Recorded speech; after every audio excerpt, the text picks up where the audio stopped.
What's going on, everybody? It's your boy Lefty the Great from the No Name RC podcast. And over to my virtual left, right is our newly established 10 scale chairman, the briefcase. I've just been given that title right now, so I'm going to take it. So, hey guys, it's me, Will, here from the UK. So, we're back with another episode. You're moving up the corporate ladder of the NNRC structure very fast there, Will. Chairman. I've got a promotion, so. Promotion. More responsibility. All right, everybody. Happy New Year to you all. I know you haven't seen us much. We've kind of been on a hiatus over the New Year's and Christmas holidays, but we are back. If you're watching this, we've already recorded a couple of podcasts, but we're also doing something new here, which is specific to the INS 15 Indoor National Races by JConcepts. As you guys know, I'm heavily involved in the Elite RC Productions team, Danny Paz and Lance McDonald and all of that. So they are doing the coverage for the upcoming INS, the INS this year, and I'll be going to a couple of the races. I'll go to the first one up here in trackside. So I came up with this idea about doing specific shows catering to this race. Why? Because it's a series. We get to build up storylines into each race, and then hopefully we get a nice, exciting finale, or near finale at the end with plenty of storylines, all the drama, all the action, and all that went in. What that's what makes a series great. So I had a talk with Jason Ruona. I pitched it to him. That ended up with JConcepts coming on board and doing it, also coming on board with the No Name RC podcast, which was great. But this is something separate from the No Name RC podcast. Yes, it's part of the No Name RC podcast, but this is to promote this race, promote the sponsors of this race, and try to do something a little bit cooler and a little bit different in RC and you'll see where this goes, and hype up this awesome series that's been going on for, I assume, 15 years. We're going to talk to Jason about that. But before we go on any further, I want to say a big thank you to JConcepts for all their support. A-Main Hobbies, Hobby Wing, Schumacher, Exalt, Team Associated, Reedy, and of course, the Elite RC Productions team.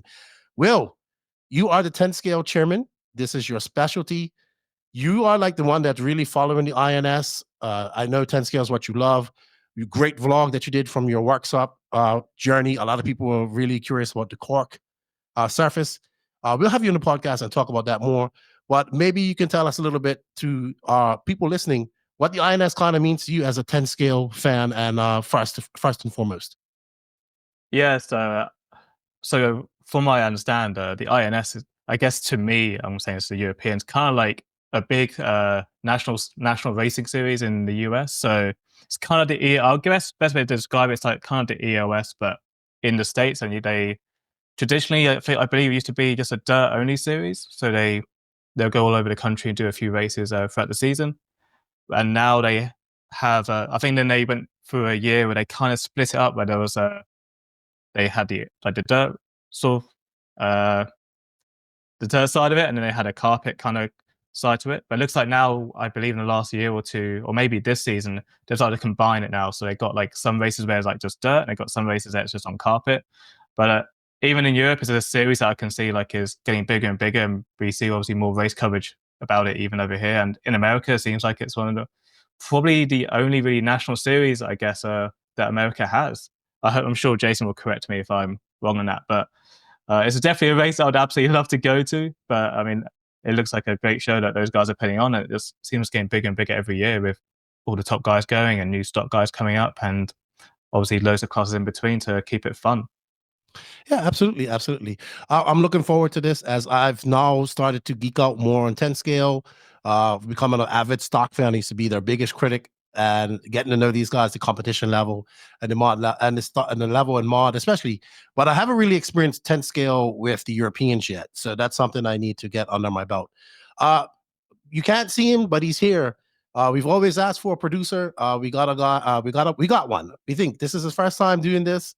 He's the invisible eye watching us, Mr. Ty Trailer. We haven't got a nickname for him yet. I met this guy at the Florida Carpet Championships. He's been. This is his first show.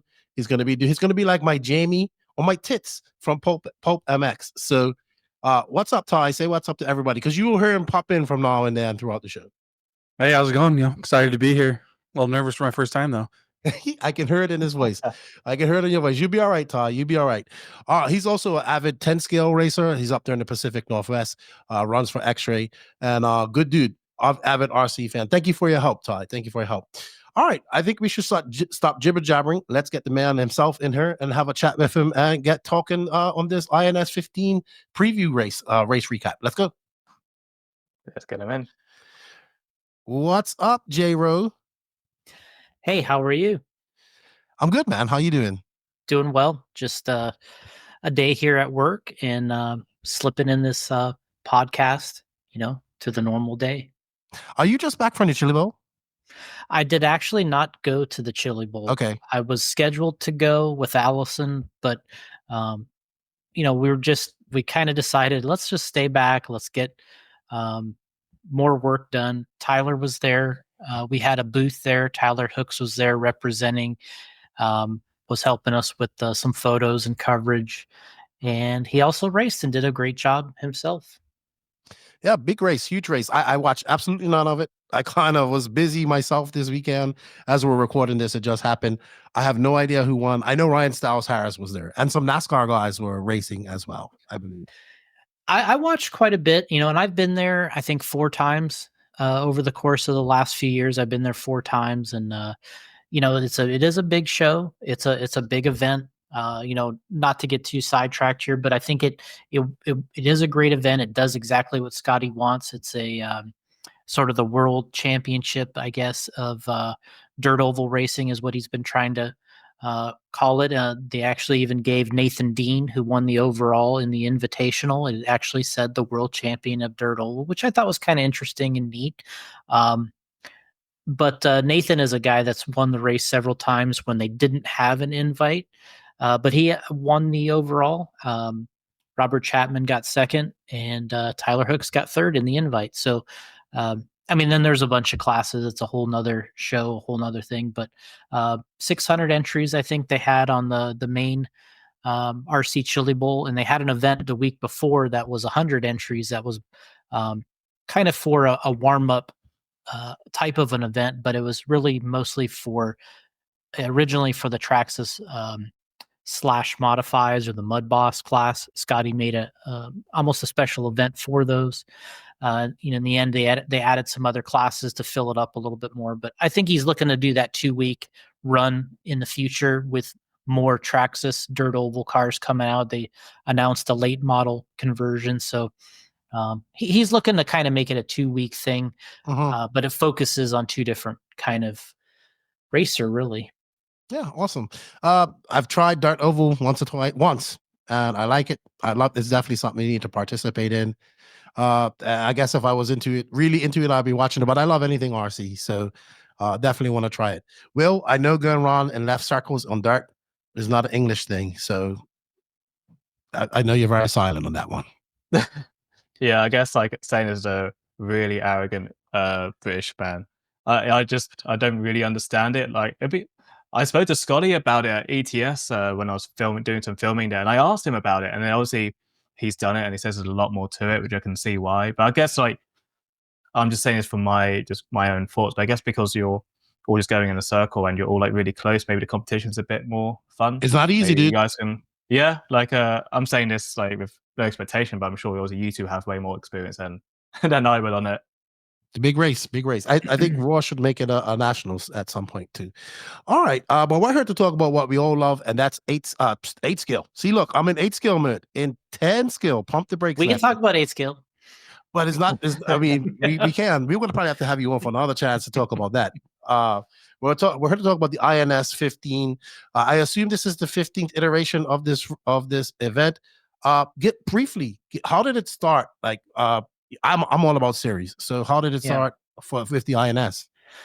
Well, our first race we ever did was a 2007 JConcepts Clash, which that was at Lake Park. We combined nitro, electric, and 8 scale and 10 scale in one race. So that was the idea, is where the powers explode is what we called it.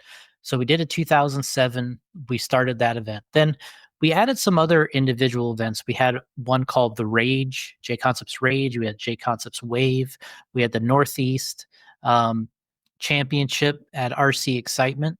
And as we were going through first couple years, we were doing these events. They were all individual and they had these names. We kind of got to the point, Brent and I had discussed it. Brent Telke from Associated, we had discussed, because he was making a lot of these events with me as well. And, we discussed, well, why don't we just kind of change the name of these things and, turn it into a series. And, people don't have to run in it if they don't want. It's not required that you have to do any of them or one of them or however many you want to do. You can run them individually. You're awarded for the individual races, or if you want to run it as a series, you can be awarded collectively. So we turned our individual events into a series. We pretty much dropped the Clash off of it completely because we were running out of facilities to do nitro or 8 scale and 10 scale together. We did some at Lake Park, Coral Springs, back to Lake Park. We went to Flowood in Mississippi, which was the indoor track there, which I think was actually a great situation for the race in Mississippi. But it was a lot of commitment for us to do it. At the time, we brought in Red RC. We brought in Live RC. We did all kinds of different stuff. We had, the first time we ran the first Clash, we went live. I think we're the first Florida event to ever go live on Live RC in 2007. So we did a lot of things in those days. We did a lot of new things, innovations to our area here, and so we kind of decided, all right, well, let's drop the Clash because we're running out of facilities to kind of host this type of an event without without putting a lot of effort into the track build. So we went with all indoor dirt events. We named them, winter, spring, summer, fall events, and we've been following that now for 15 years. I think the first winners, I think Brent won a class, Josh Newman won a class, Tanner Denny won a class. I'm sure I've won several classes over the years in the beginning. And and then over time, we've had a lot of great racers come in and out of the series. I know Mayfield's run it a bunch. Ty Tessman has ran it. Obviously, Spencer and Dakotah. And, it just, the list goes on and on. Those are just the winners, really. So we've had a lot of great racers over the years. It's been sort of a building block for racers that are kind of looking to turn the corner. They're 17.5, 13.5 racers wanting to see where they stack up. They would come in and run the series, see how they could do or what they could do against, everyone's local hot shoe at that particular location. And then, they can decide if they, where their skills are at and if they want to move up to mod.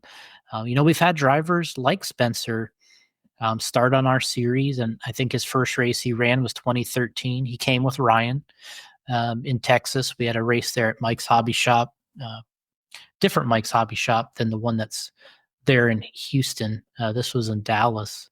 And, then he won the Worlds 2 years later. So, so he was running stock at his first ever race. And, you can see how this is progressing, and it's giving drivers the ability to dial into different tracks, get accustomed to traveling. And it's been sort of a learning opportunity for people and racers that want to improve their skills, or they just want to race a big race at their home track. So it's been quietly successful for 15 years as individual races and the points. We've been keeping track of the points since that time. And like I said, getting involved here with Elite and yourself, we're just trying to add some more hype to the points, because I think we're at a time in this 10 scale racing where, especially with you and the podcast, where you can share some of the limelight here with the 8 scale results and what's kind of going on a world stage and a national stage. So that's kind of where we are. Yeah, absolutely. As I said, coming into this, I wasn't always the biggest fan of 10 scale. And then every time I'd see you at the race, you'd be like, 10 scale pays the skills. And as I've gotten, I think it started with Masters. I went to Masters. I kind of was hooked there. Then I went to Florida Carpet Championships, and I was like, okay, I get it. I started to understand the whole thing with spec and stock and the competition and the drama that can possibly happen within it, which really excited me. I'm not going to lie. But it's the amount of money and the amount of money and pressure put in the stock class is amazing. Like, I don't think Will can fully understand it because he's more of the European. I rerun mod and rerun 2-wheel drive, and then occasionally run 4-wheel drive, which is fine.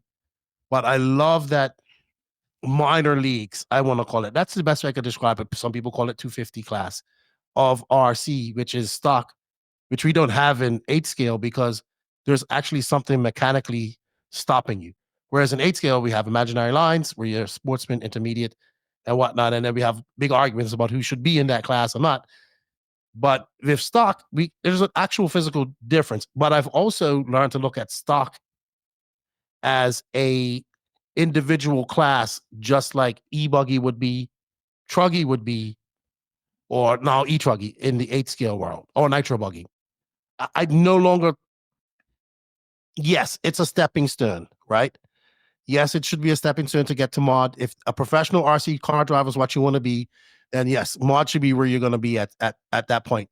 But I want to say there's almost professional stock drivers as well. And there's always kind of been those guys that have always been really fast in stock, and that's where they stay. But that's kind of how it has to be. It shouldn't be easy at the top. It should be hard. You should have to go in there, take your lumps, get beat, battle it out, and duke it all out at that race. And that makes you a better racer until you can beat that guy. When you start beating that gatekeeper consistently, then if you want to go to mod, that's where you go. That's kind of how I look at it. Yeah, I mean, it's, to me, I've always had a, I don't know, romanticize about these different classes, and I like every one of them at one point or another, whether it's modified, whether it's 17.5, 13.5, or going back to 8 scale. They're all very different, and but they're all RC cars at the end of the day. The reason I've always liked 10 scale, because of course that's where I started. So you kind of you're kind of partial to, I think, where you started. But what I like about 10 scale, especially in the days that I guess I raced in, which was the 90s, early 2000s, you really had to become a great driver with control to drive and accomplish things with these cars, because there was limitations with the car. There was limitations with 2-wheel drive. There was, in those days, there was also, you had to fear breakage and other different things. So you learn to have this master of control for a short, these 5-minute bursts. And, some of these races we get a little bit longer, 8 minutes, but you learn to master the control of these 10 scale cars. And I guess the point I'm trying to make is all that stuff transitions or translates to 8 scale. So none of this, no matter where you want to go, it's not going to hurt you. In 8 scale, I think the tendency is to drive, especially the drivers that are starting or entry level, they're more wild, and there's not as much fear for the cars having trouble breakage. If they're 4-wheel drive, they're durable. They all have the same amount of power, as you talked about before. So you don't have as much fear for the equipment. You don't have fear as much of the traction, and you're not worried about the crashes. You'll jump pipes. What we watch at these race time entertainment races. I mean, everybody's all over the place.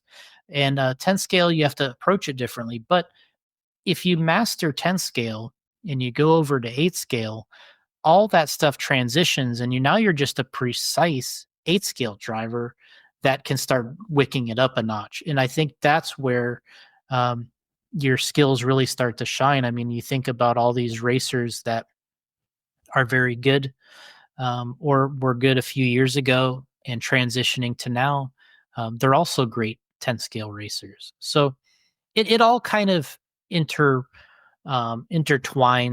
at one point or another. And so with these events, it's different having the class breakdown by power versus the skill level. Personally, I don't really like the way it's done in 10 scale. I wish we could sort of at some point revamp it just a little bit, but I don't think we're quite all the way there to revamping it quite yet. But we're getting there. Okay. Will, you're the 10 scale chairman. Any questions before we, or any thoughts about what Jason said before we move on? I mean, I agree with absolutely everything Jason's just said. Definitely with the 10 scale side, and where if you can essentially drive 10 scale, I think it really translates to everything else. I guess I don't know if this is a question more for later, but I guess coming back to 8 scale, would there ever be a thought to kind of do something similar, like for 8 scale as like an INS sort of series, or is that kind of, there's so much going on already throughout the year with different race events, like the race time events? Is there any space for it? It segues right into vision and future. There we go. Perfect. You segued without segueing. Well, yeah, I think that, I would say 3 different times we've set a schedule to have 8 scale, an 8 scale series. But we've never started it. But I'd say 3 different times we've contacted locations, we've set some beginning, kind of set the groundwork, and we've never started it. And I think it mostly comes down to, at the end, we always go, well, do I want to go to all these races? Who's going to go to all these races? And which racers do we want to recruit to try to go? And that's kind of where we stopped, because one, there's already a lot of events to do. So I hate adding events. You mentioned before that we used to have a dirt indoor series, and then we had a carpet and astro series, and we kind of combined them. So we had 9 events. We went to 5, which was mostly to clear the calendar. We did it because we felt like we had all these races at the end of the year that didn't exist when we started 15 years ago. Masters, the Florida Carpet Champs, all these events did not exist when we started, and we wanted to have some breathing room in there for us and everybody else. So we could make these bigger, and everybody could have their shot at it, having their big event. And doing the 8 scale, I think we would, it would be a little bit of a different, we wouldn't do the, kind of the big free for all, try to get 900 entries. It would be a different style of event. But that was kind of the nuts and bolts of it. Was we had some dates, we had some locations, we had a general guideline of what we were going to do. But I just don't think that we're quite ready yet. We need some more permanent people that can do some of this stuff with us, and we need to see where a lot of these races go. People are adding them all the time, because this is getting into a whole nother subject. But we have races that are put on to try to make money, and by promoters and organizers. We have races that are put on by tracks and hobby stores, which I think tend to be a little bit better for the community, in a sense that it is going to a track, it is going to a hobby store who needs that over and over. So that's why the series is the way we kind of have it constructed, is it goes through these tracks and hobby stores, because I think it ultimately, we want them to have a great experience and make some money from it. Do you have some criteria for these tracks to meet before picking them? It's really kind of after we have a guideline that we use. Mhm. We have a packet that we go with the track. And when we started this, it was on recommendations. We had John Pyant, who was with us at the time. He's like, let's do a race at Smack Track in Missouri. And he's like, they have big races during the winter all the time. And he's like, I know it'll do well. That's where we started. We started there as our first stop, and it was never a disappointment. We always had a big turnout there. And so it was a lot of recommendations. And I think that's kind of what's gone on over the course of time. We've had races as far apart as Florida and Tacoma, going up to, so we've had, races that far apart in on our schedule, on our calendar. The last couple of years, they've been a little bit more nested here in the Midwest, and there's been some positives to that, having them in a similar general area where people can drive and run the series. So what we're talking about is possibly moving these as a group. So that when you are wanting to do this series, it's a little easier for you to do all of them. So it is a national series, but I think we've seen some success in having them sort of in a, kind of a general area where people can get to it within, like, it's certain places in America where everybody's 3 to 4 hours away. Yeah. All feasible. Yeah. And, I think if you look at where the Roar Nationals are this year, they were all tracks that, we had a race at first. We had a race at Hoosier. That was a recommendation by Brian Dunbar. We went to Hoosier. It's been fabulous. They've grown to Immensely. maybe one of, if not the most popular 10-scale track in the country. Obviously, Island Speedway has got the Carpet Nationals this year. We went there first on another recommendation from someone. And it's almost like it's this hidden gem that's been great for carpet. So, we're trying to help, and we're trying to promote these events and the tracks, and you can see it is trickling out a little bit, and it's allowing them to kind of branch out, have their own events, have their own racers that travel the series, and I think it's been good overall from that side of things. Yeah. So I think we're kind of on the same wavelength here. Like, my vision is, I've always been a proponent of series, right? We've done our own virtual series. We've done all of that because I like, obviously, Will, you live in the UK. You have a series for 10 scale, 8 scale, truggy, and e-buggy even. Europe's a little bit different. That's a whole nother topic on all of that. Anyway, that comes down to organizations and associations and stuff like that. So a series is great. I mean, we see successful. I always bring up Lance's series, the Florida RC Championships in Florida, very successful series. He goes there with a full bang, with everything. You know how Lance goes. Everything. He doesn't. You don't have to bring anything. He takes it all there.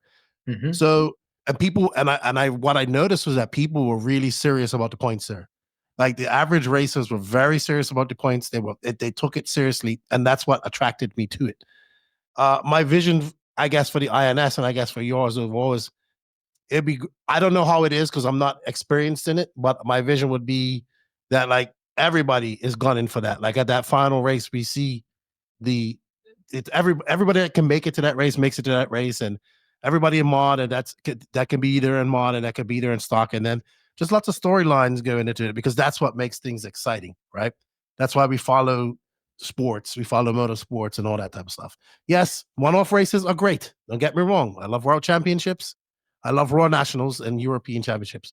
But a series is great. And I think if we can start showing how successful series can be and how beneficiary they can be for the hobby/sport, for the people involved, then maybe more people will get involved in them manufacturer-wise, and we could get some more funding for these type of things and make it better.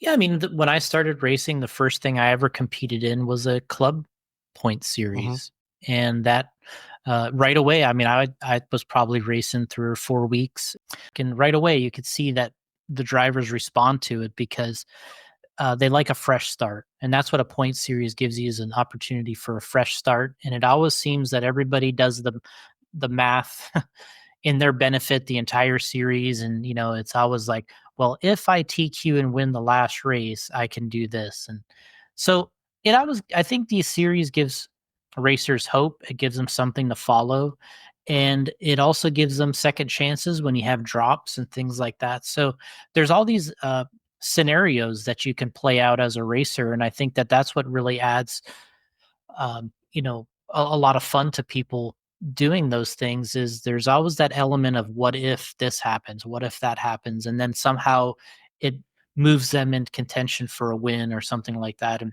that's where the series, I think, are always successful, because of those same type of things. Yeah, absolutely. And maybe, like you said, Will, it kind of is the EOS, and now the only EOS is one race, a series that's one race. I don't understand how that works, but maybe I maybe we can see how we can get some. Like, I would love to. I'm always about getting the European and Americans to drive as much as possible. Whenever they get together, I love it because everybody's level seems to go up a notch. So I would love to see some of that happen at some point. So it's lots of things that can happen. I know you've expressed interest in coming over as a European to participate in this race as well. Will, I assume you'd want to do dirt because you do enough carpet over there. Oh yeah, 100%. It would. I definitely want to do dirt. Ever since I've been a master, like I fully get it now. Even though the whole tire prep thing is a whole thing in itself, like it's so much fun.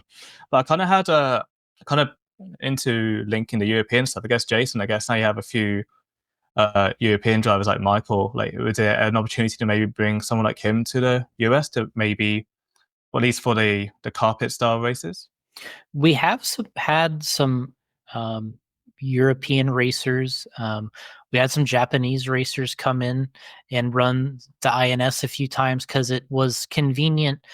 The one time we had, it was convenient because it was just a couple weeks after the Reedy race, so a couple drivers came and ran our first INS, and then we had a carpet race that was in Minnesota, and we had Jona Hatanen come in for that, and he ran with us there before, and so we've had a little bit of this. We've had a little bit of flair over the years with kind of mixing up the talent pool, and I think we've had some success with it. I think more racers could do it. It's just about, are they available? Do they want to do it? Do they want to commit to the series? Or, I think and that comes down to if you're talking about Orlowski and stuff like that, I think it really comes down to if the Schumacher and others want him to do that type of racing. Right now, he's been doing a lot of touring car.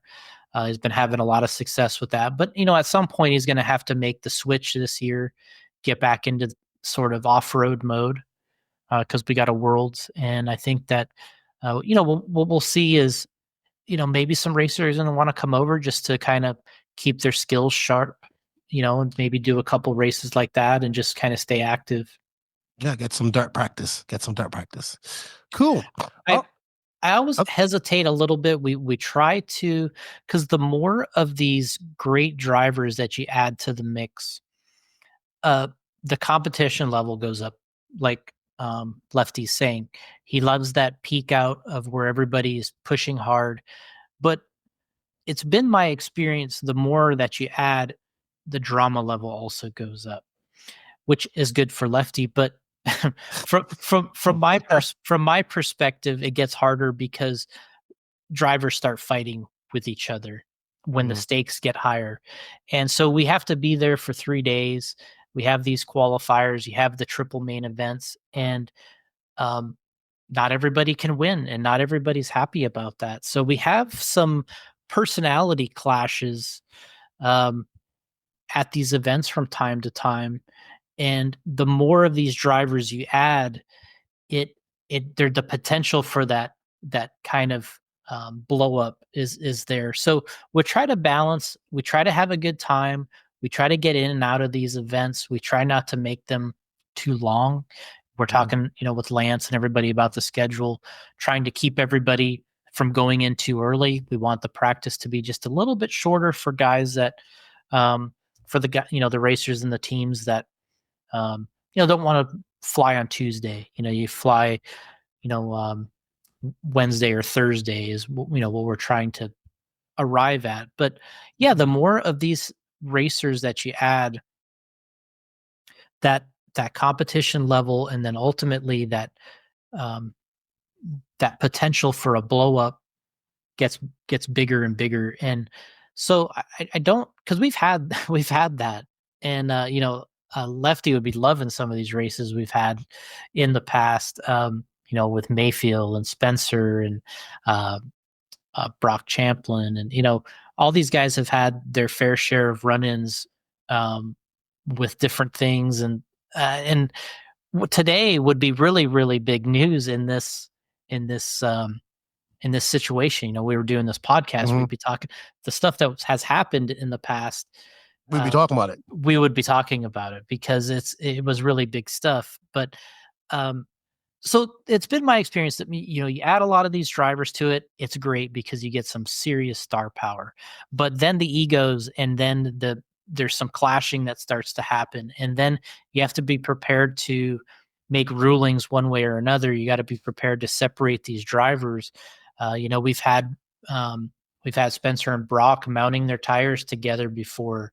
We've had people stand on each ends of the driver stand, so there's the racers aren't in each other's faces, and we've kind of had all these things happen with not everybody there. We've had maybe half of the top guys, so we want it to still be fun. We want it to be a somewhat relaxed event, but when we do this type of thing and the stakes kind of build, it has a tendency to boil over at times. So it's keeping that atmosphere right is important to me, and being able to be racing at an elite level is important, but keeping that balance, because we do have novices, we have beginner racers, we have 13.5 guys, we have 21.5, so we want them to have a great experience. And so it's a series for everybody, with all these different classes. And maybe last year I think was the most attended racers we had participate in the whole series. We had great 21.5 participation, 17.5, and we want to keep that because I think that's ultimately important to the numbers. It's important to the hobby stores that are there and trying to make a living having and hosting these events. Is this a cap race or is it open? No, what we do is we try to be around 300 to 350. Okay. Because we found, going more than that, it's hard to finish. Manage. Yeah. I'm sure if Lance can find some time, he's going to find it because he always does. He does a good job of getting us out of there. Yeah. And, he kind of takes pride in being ahead of schedule. And, that's really important. And, that's why we wanted to introduce these other elements. And, the other thing that's always been tough for us are the points, keeping track of the points, because we ran the races were ran by the home track, and all the results were on separate computers. And then we had to take, everybody's finishes, convert it to points, and then add them together. And inevitably, you don't get them all perfect, and you have to change something or swap awards, and it's fun. So. That's not the word I would describe. It's been fun on our end. So, I think adding that side to it is what we're hoping to improve. Absolutely. I know all about that too. All about that. All right. I think we're going to move right into silly season. I know we're going to talk about some past results, but the topic is hot. Silly season is amongst us. We haven't really talked about it since it happened. We just had the clash. We're still seeing silly season moves up to this day. I think Jonah Wilson left Associated yesterday on 8. That shocked me, completely shocked me. But I said this, I had a video planned about it. I haven't made it, but I feel that 10 scale won silly season this year. I think there was a lot of moves made in the 10 scale world, big moves, some bigger than others. Obviously, probably the biggest one was Dakotah Phend going to X-ray. But I think we have to kind of start it off with the elephant in the room. And that is pretty much, we've talked about it countless times. I wanted to get your thoughts on it. Horizon pretty much disbanding their pro paid team. We see Dakotah Phend not on the team anymore getting paid. Tater, world champion, not in the team. Now moving on to X-ray. I understand the logic behind this. I don't agree with it because I believe in pro side of RC wholeheartedly. I guess as best you can, describe how you felt about this move by Horizon. Do you want mine first or Will's? Yeah, sure. We've had our opinions. You've said our opinions countless times. Yeah, I've said mine, so all yours, Jason. Well, I certainly don't like it for their standpoint. I think it's hard to really put yourself in their shoes, because they have so much more on their plate than just TLR, and we can group in Proline, aka the big brands that were formerly very racing inspired. But it's been over 20 years now that Horizon's owned Losi, Team Losi. It's been, whatever it is, 4 or 5 years that they've owned Proline. A couple of years they've owned AKA. But they also have maybe the largest company in the RC business through distribution and all their own brands. So they have Axial, they have Arma, they have all these different brands that are theirs to manage. And their goal in this business, and look, this is just my opinion. I don't, I'm not Horizon, but when I look at it from the outside looking in, their goals are different than ours are, or that,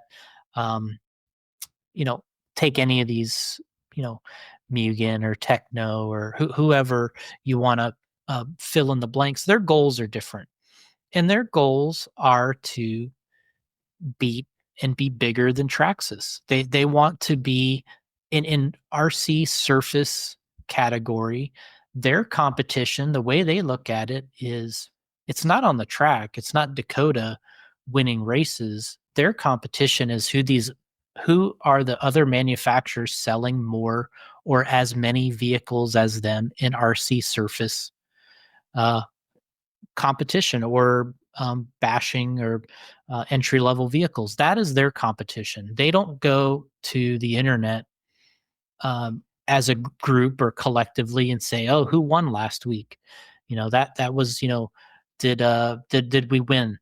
And they look at the numbers. They're looking at the sales numbers. They're saying, okay, well, and again, this is just my opinion, but they're looking at, hey, Traxxas, we know they can sell this. They got these vehicles. This is our competition in these different markets. And they realize for them to grow, they have to be better or bigger, or at the same level as the Traxxases and these kind of companies. So that's their competition. That's the way they see it. When they say, hey, if we could be the best racing brand in RC, that's not attractive to them. They look at it and they say, nah, it's still kind of peanuts in comparison to where we want to be. And I think that was the decision. That's the decision is, okay, we're putting a lot of resources into this racing category. Say it costs to have Dakotah, to have this team, to travel, to develop the cars on a consistent basis. It costs X amount of money. And then in the end, what are we getting out of it? This is what we get out of it in the end. And they say, well, this is this is the kind of money and the kind of investment it costs to do Axial and Arma and all these other brands. And our return, or possible return, you could throw the Losi brand in there, our possible return is much, much greater. And I think that's the way they look at it. And they don't look at it like, man, are we winning or losing on the track? Is our stuff up to par? I think they feel that's all annoying. Like, they're like, why do we have to change this equipment? Why do we have to change this equipment every year? Why do we have to update a 2-wheel drive car every year? We don't want to have a TLR 22, 6.0, 7.0, 8.0, like every other year. Like, we want to make something, we want to promote it, market it, and then sell, as much as we can of it. And when that thing, and then when we decide we want to make a change, we'll make a change to the product, have it updated or a newer version, and then we'll sell like bananas again, and then we'll restart the process. But I think one of the dangerous things that we have in racing, and this applies to all of us up and down the board, is we have a tendency to never be happy with anything that we have, and it's never good enough. And you're constantly changing it, and you're constantly involving it. And that costs money to do that. And it limits how much people want to carry your product.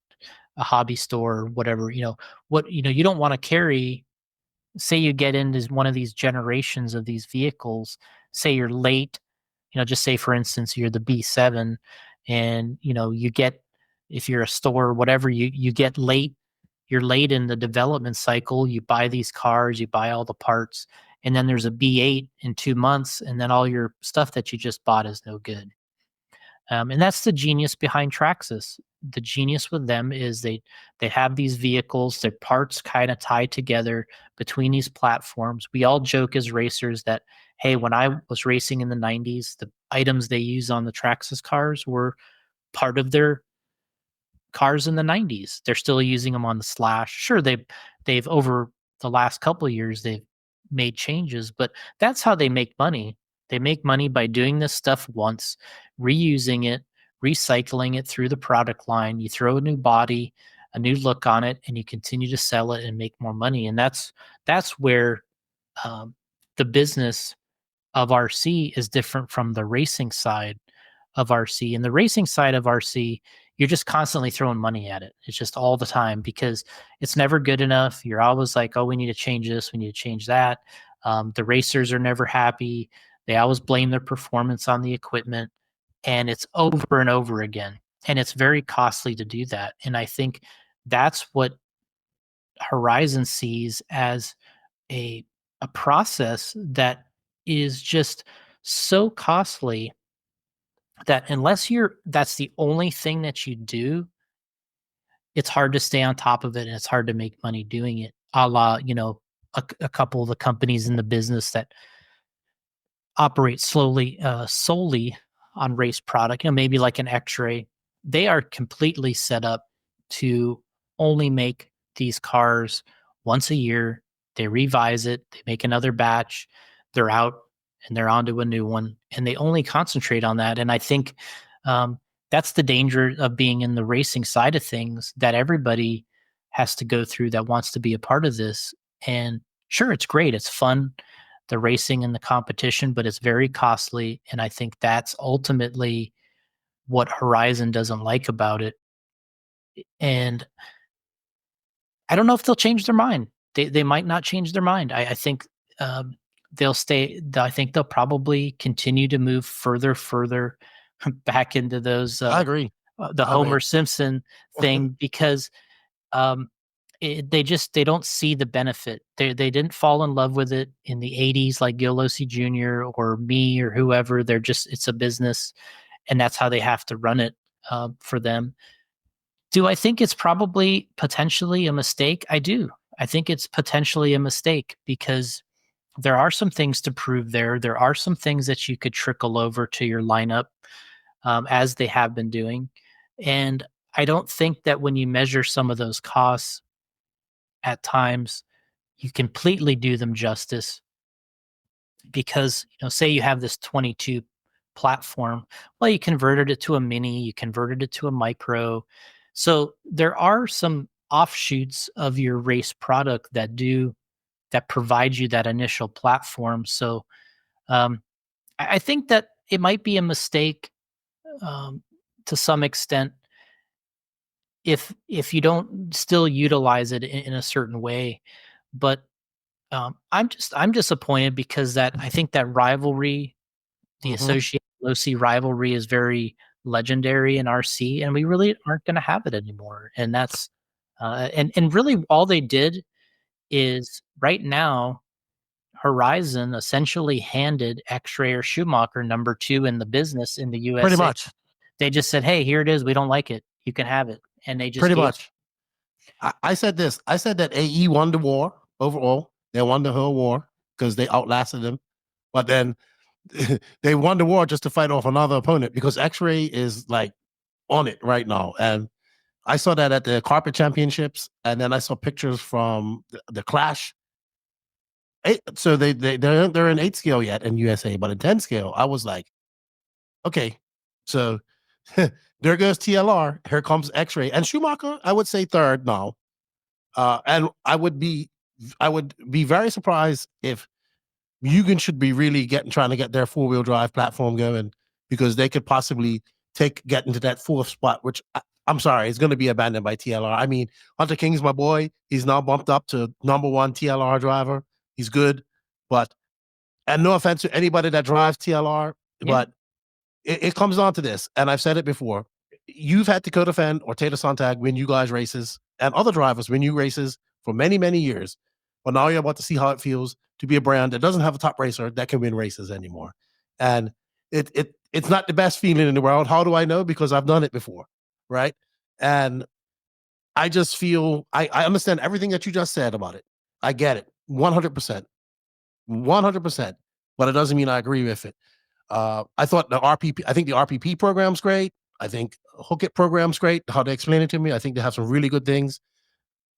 But for a company the size of Horizon and the amount of dollars and money they have behind them, they could do such great things for racing if they wanted to put the effort into it. So, but they don't, because it doesn't make sense to them financially. So it is what it is. But that made for a very exciting silly season. Real, I know you've had your rant. I'm sorry, did you want to have a quick rant before we moved on? I'm sorry.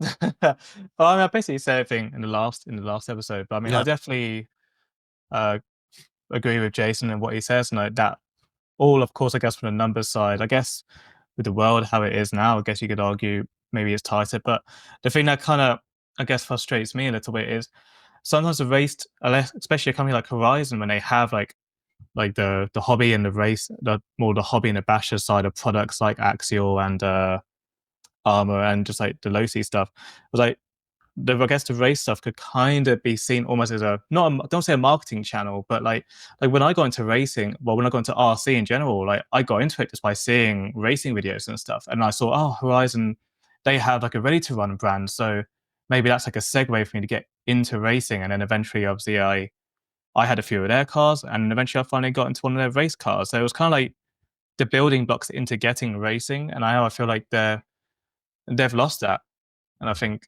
it's a bit disappointing because you always see buying products like at the highest end. Like when you buy an iPhone, you see someone that uses all the major features on it, and then but obviously people just use it just for the bottom side. But I guess it kind of links towards the whole situation here at Horizon.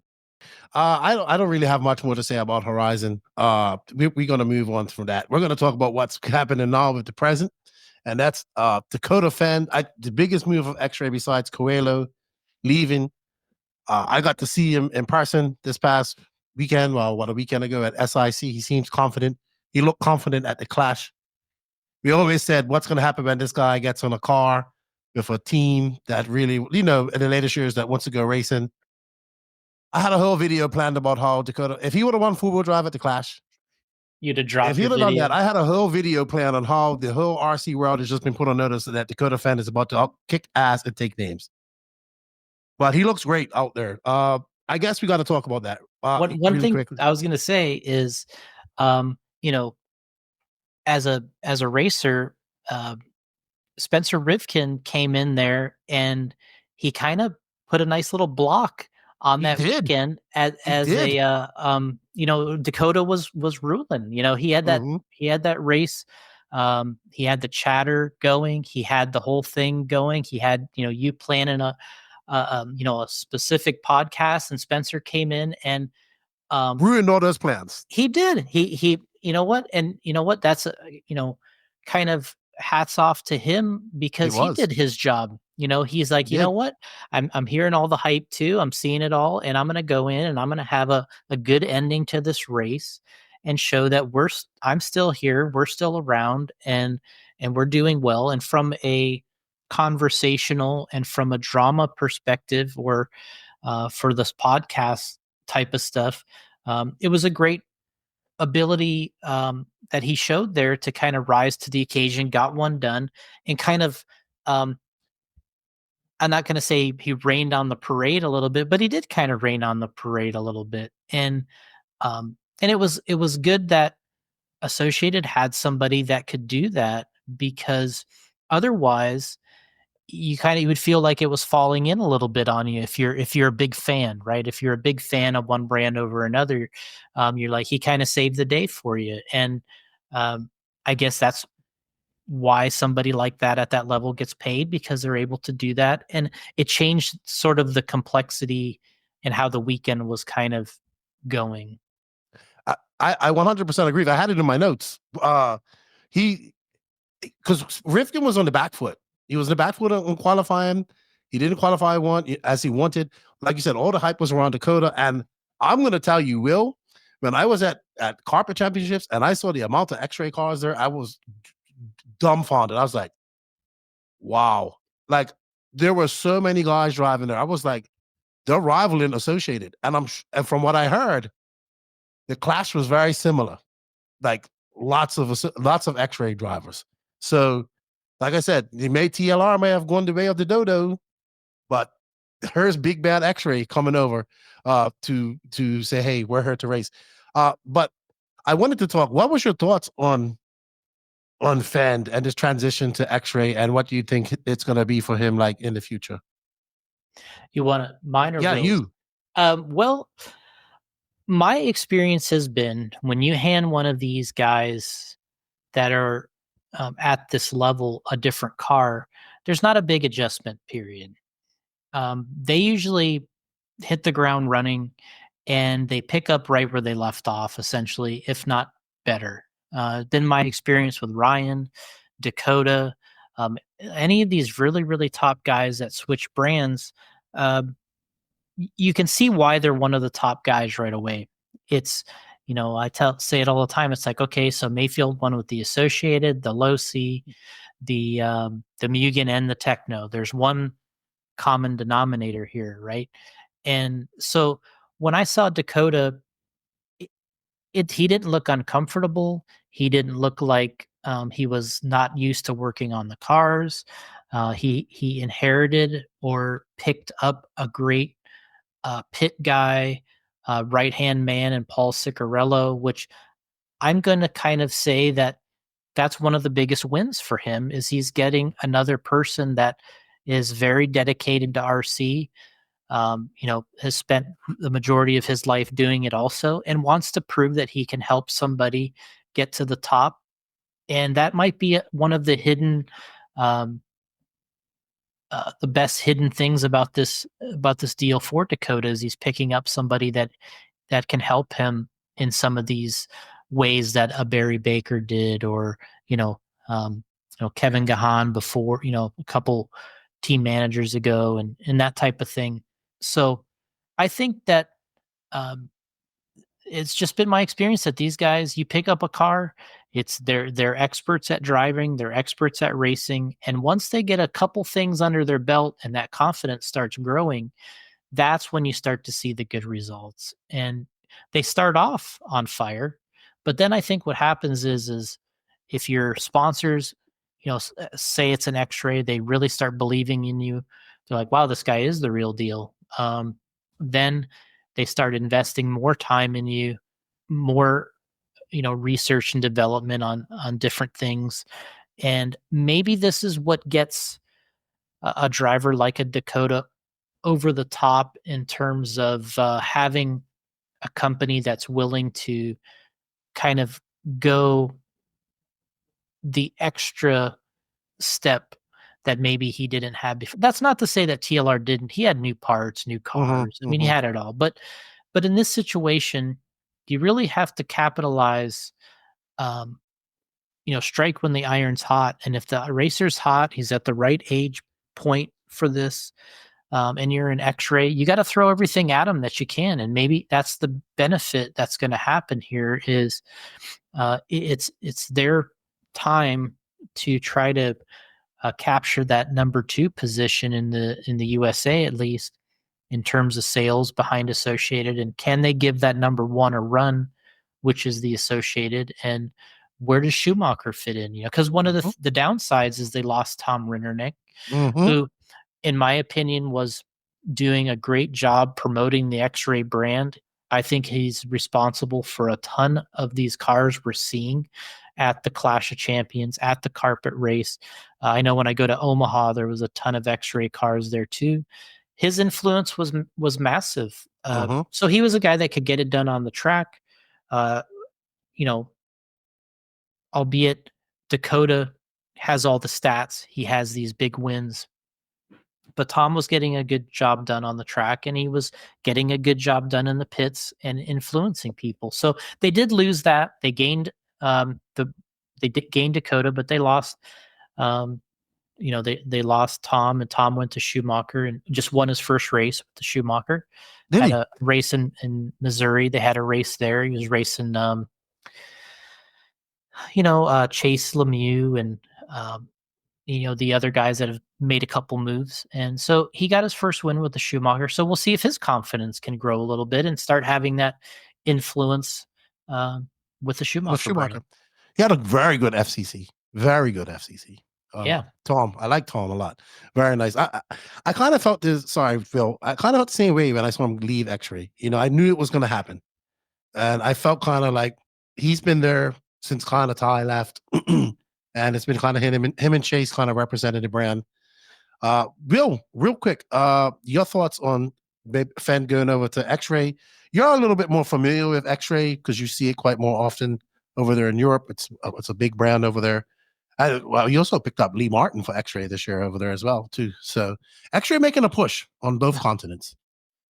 Yeah, basically just I'll basically echo exactly what both of you two said. I think it's good now that he has a lot more support, like factory support, I would assume, and he has obviously Jason will know probably more than me, but I think he's had a number of mechanics over time. Whether I don't know why they would change. I don't know the ins and outs of it, but I think to have Paul, I don't know the guy, but I've heard that he's a really good pit guy in the States, and he does a lot for X-Ray. So I definitely think this year he's really gonna kill it. But it should be an exciting one. I wouldn't be. I'm excited. He looked confident. He looked very confident and comfortable at SIC. Let's talk about some of the other picks that X-Ray picked up. Obviously, they picked up Tater. Kind of in limbo. Tater, everybody says he's going to suffer from the world champion curse. He hasn't really kind of done anything since then, but there he is. He's on X-Ray with his teammate Tater. Sorry, Phend. It looks weird seeing these guys in blue. Schimmel. So I have this in my notes for Clash of Champions, but I gotta say it. I said on the podcast a couple of weeks, I've said it a couple of times that I thought that Schimmel should go back on stock because I think he's a great stock racer and I love watching race stock. And then first race on the X-Ray, he gets where did I have it heard? Well, he won Scotty's race in two-wheel mod. Oh, did he? Yeah, the last 10 scale race of the year. It was Scotty's race. Cleveland. The U.S. Open carpet champs there, and he won two-wheel mod the first weekend with the X-Ray. So, I got to eat my words some more because I literally said he should drop down to stock, but he proves me wrong. Then I think he got third at the Clash, right, in two-wheel mod. Yeah. So he had a good. He's had a good turnout with that. I would say that X-Ray, maybe Ty would know, but X-Ray on the stock side, I don't think they have picked up anybody. I know they have Ryan Rivas. Where did Dustin Fox go? Did he go to Schumacher or X-Ray? Oh, so he did go to X-Ray? Mm-hmm. Okay, so they picked up a decent stock racer in Dustin, I would say, coming from Yokomo. There we go. Mm-hmm. Coming from Yokomo. He was very good at the carpet championships as well. And then on the Schumacher's, excuse me? He was excellent there. He was. Yeah. And the early Yokomo there too, which was crazy. And two different color wheels. It was very good. That was a good race. Very good race. And then of course on the Schumacher side, we see Schumacher and X-Ray battling it out over there in Europe in the 10 scale side. I think they picked up a very good pick with Tom, like you said. Mayfield, I talked to him at SIC. He said he's not going to he's not committed to a full schedule of 10 scale. Obviously, he said he'll get to races when he can. Obviously, he wants to go to the Worlds and all that type of stuff. But 8 scale is still his bread and butter. He can't explain it to me. So he'll be out there. You have Little Bump that's on the team. Long, of course, Brock Champlin. Big pickup with Doug. Not with Doug. With Tom.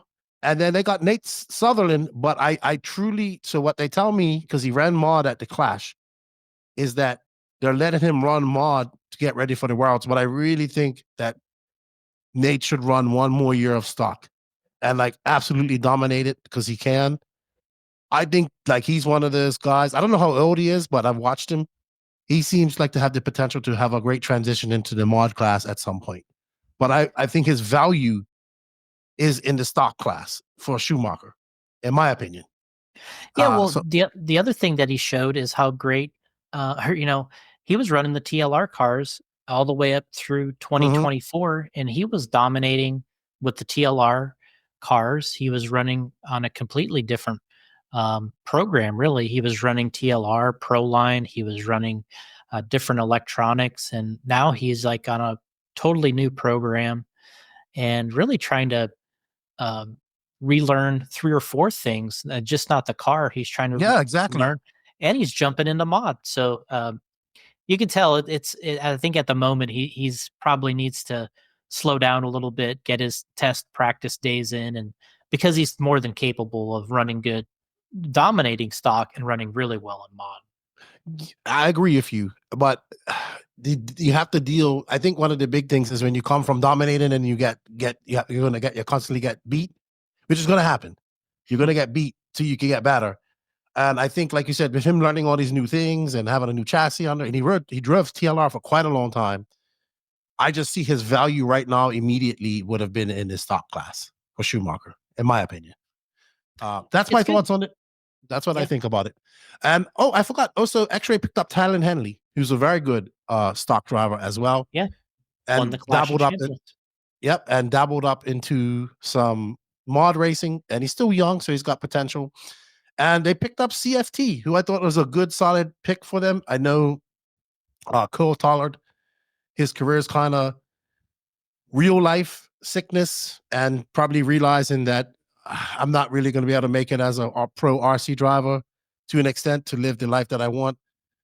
Probably doing RC on the side to now, still on a good deal, still fast. So I think a very good, solid pickup, because Cole is a very gentle, kind guy that I've met. And he's like, when I saw him mad once, is at RCGP when his car blew up. And he's like, I said, so you're going to be out of the race? And I interviewed him. And he goes, nope, I'm not out of the race. I'm going to fix it and be back out there. And he was. And I was like, okay, CFT, man, good pickup. Good pickups for Schumacher. But I think X-Ray won this battle, in my opinion. Cole is one of the great guys in this. The transition from Associated to TLR was something I think that he had really high hopes for, because he had been with Associated for so long. He was looking forward to working with Thomas over on TLR, who, Thomas worked for us at JConcepts, and he had a lot of relationships with our racers. Cole was one of them, and he was looking forward to that transition, and working a little more with Thomas and getting more of I'm not going to say a higher position on the team, but it was a little bit higher, I think, than he was at on Associated. But it didn't work out that well. I mean, he still had good results. I think he was in the A main at the Worlds, and he had Silver State A mains and 8th scale. And I mean, we're talking about, when somebody's not, it didn't work out well, you're thinking, oh, they were in the D main. No, these guys were doing well. It's just like, it didn't work out, for other reasons. And I think that it really kind of hampered some of his growth as a racer, making that change and it not going forward as he thought it was, because at one point Thomas kind of had a great thing going with TLR. When he took over, he had a good thing going. He picked up several of these guys, and then it kind of made a change, or they made a change, and it kind of affected guys like Cole and other guys who just it didn't feel good anymore. And I think it was affecting his performance. He had to go and get not go and get a real job, but he was training to be a machinist anyway, in the downtime from his racing, and now he's just working more in his field of training, which is not really a bad thing either. I mean, we talk about pro RC racers, but the reality is there's only a handful that actually make enough money to live by yourself and live on your own with. A lot of this stuff is, we're hundreds of dollars a month, $1,000 a month. I mean, if you're talking about $1,000 a month or $12,000 a year, that's not a That's lot not of money sustainable. in the grand scheme of things. Like, sure, it's great if you live with your parents and this and that, and you don't have any expenses and you can just spend it all. But if it's not a real job at that point, it's kind of it's a part-time gig. And other guys like Cole they're making a good decision while they're young, because he's a young guy too. I mean, all Mhm. these guys are in their below mid-20s, and making a good decision, I think, and concentrating on some other things besides RC. Still doing RC for fun. He's picked up a good sponsor in Schumacher. He's still with us, and there's several guys in that position in the business right now, and I hope that they can manage both sides of the ball, I guess. Yeah, and then of course you throw in a family into that, and then the ball starts to go to one side altogether. Crazy. But it is what it is. A great silly season. I mean, AE didn't really pick up anybody on the 10 scale side. They did pick up B Rose 8 scale. Cav will be driving an AE car via one up. You'll see how that goes. It's kind of weird seeing Cav. Wow, he looks even more skinny now.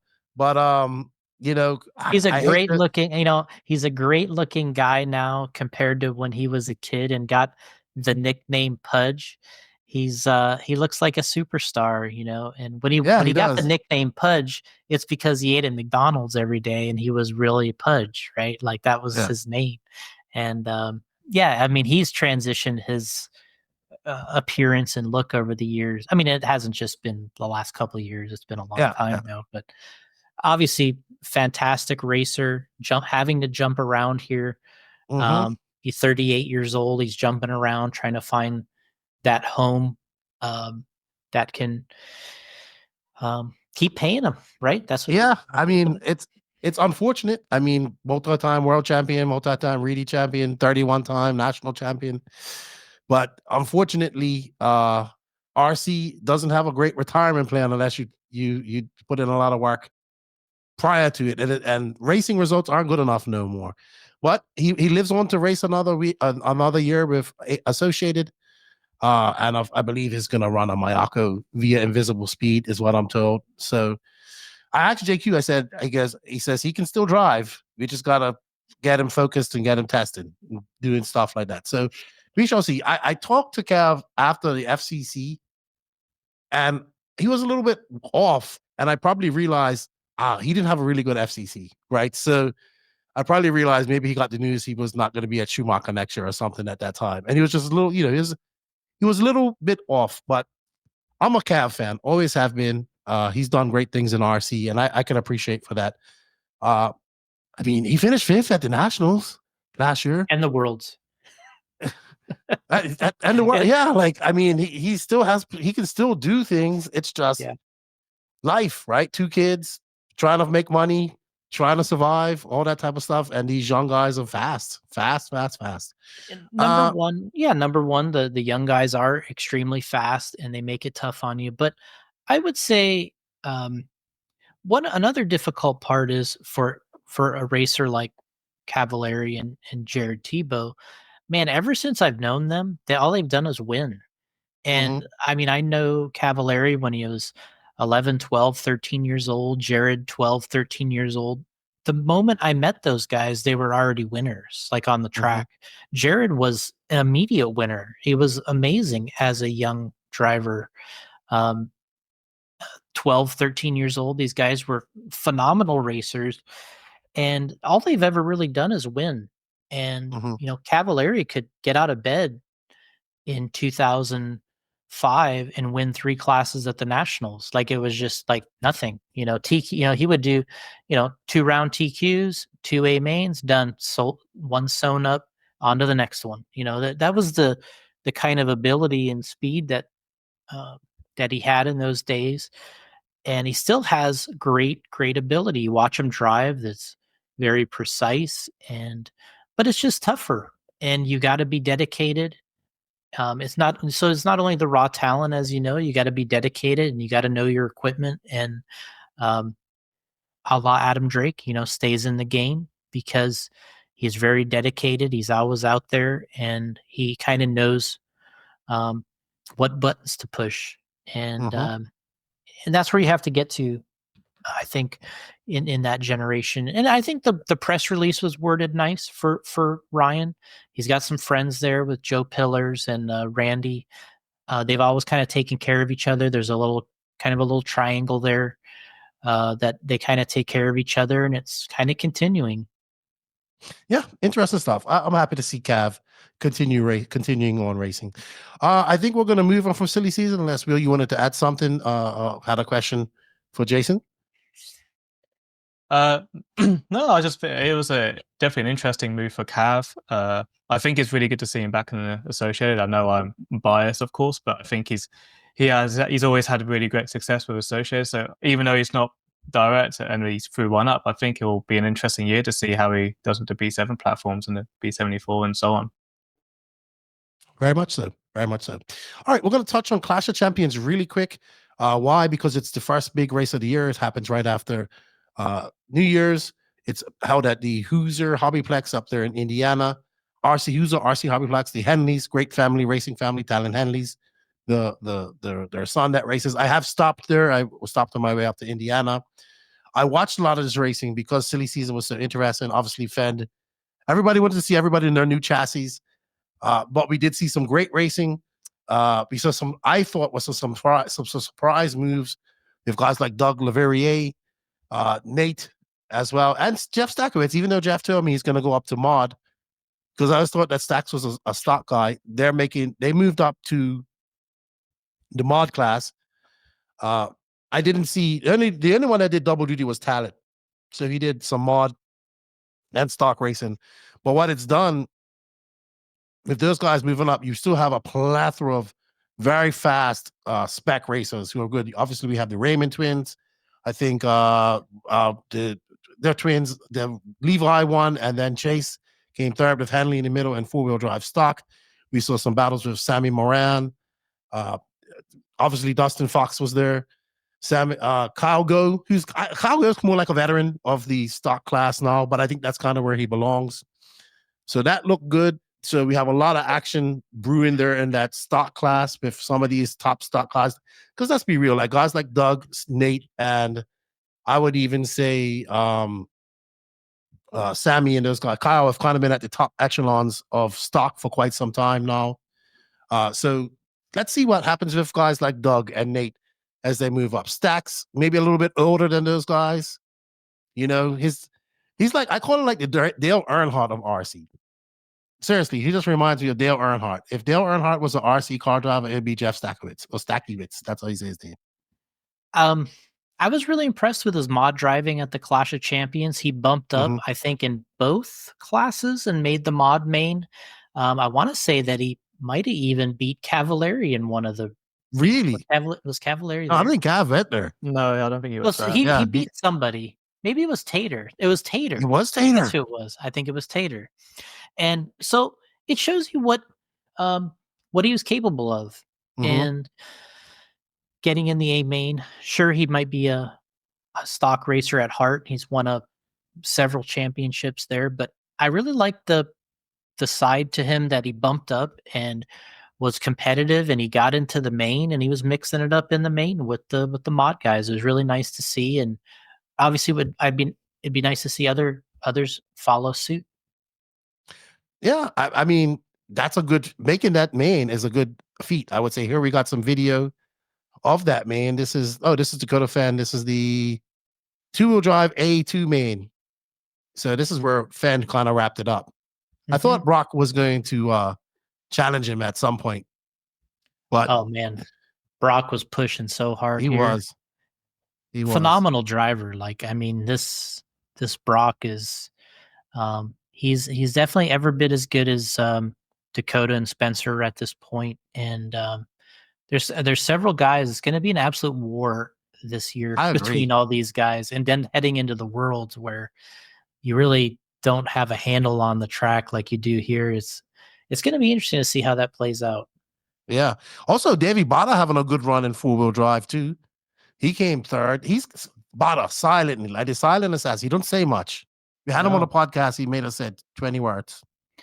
Yeah, exactly. He's kind of quiet. He's kind of new to that side of things, but he's kind of like the guy that we know here in Florida, Julian is just as Mhm. quiet, and but they're deadly on the track. They're very good racers, and Davey, he's kind of come into his own the last year and a half, and now it's kind of up to him. He's got a great track to practice at and test, and he's got a lot of support this year from everybody, and now it's up to them. Can they do something with it to put themselves in that conversation with these kind of the Brocks and the Dakotahs and Spencers? That's where you got to get.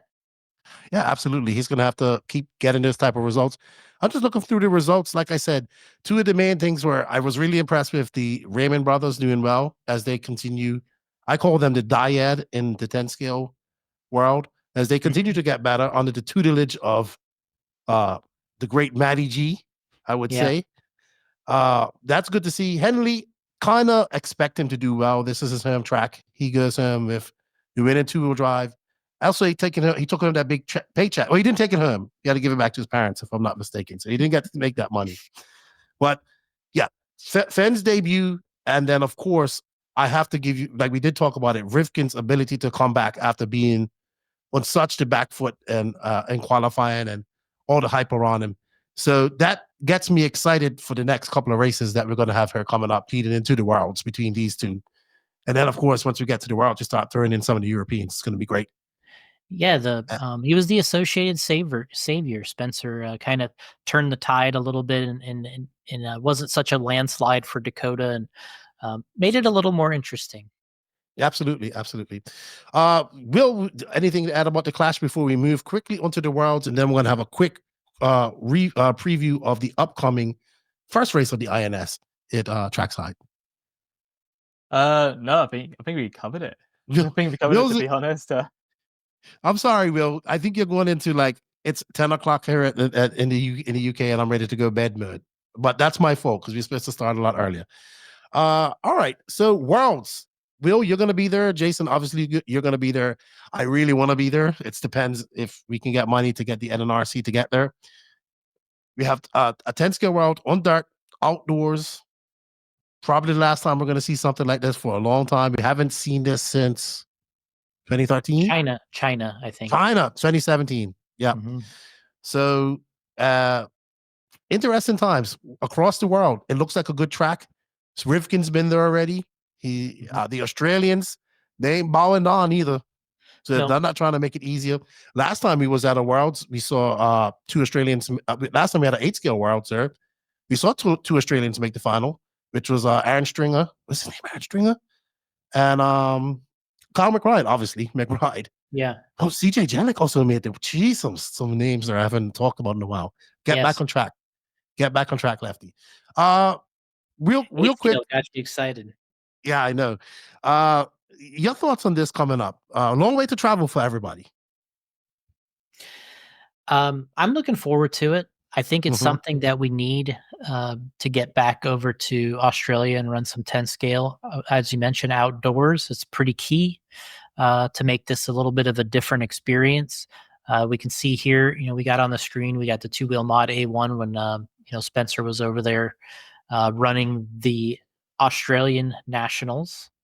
And I watched every bit of this. I was actually kind of having fun watching this race. It reminded me of, some of the racing that I've done. And obviously Spencer was heavily challenged here by Ari Bakla and, Lachlan Donnelly, right? That's his name.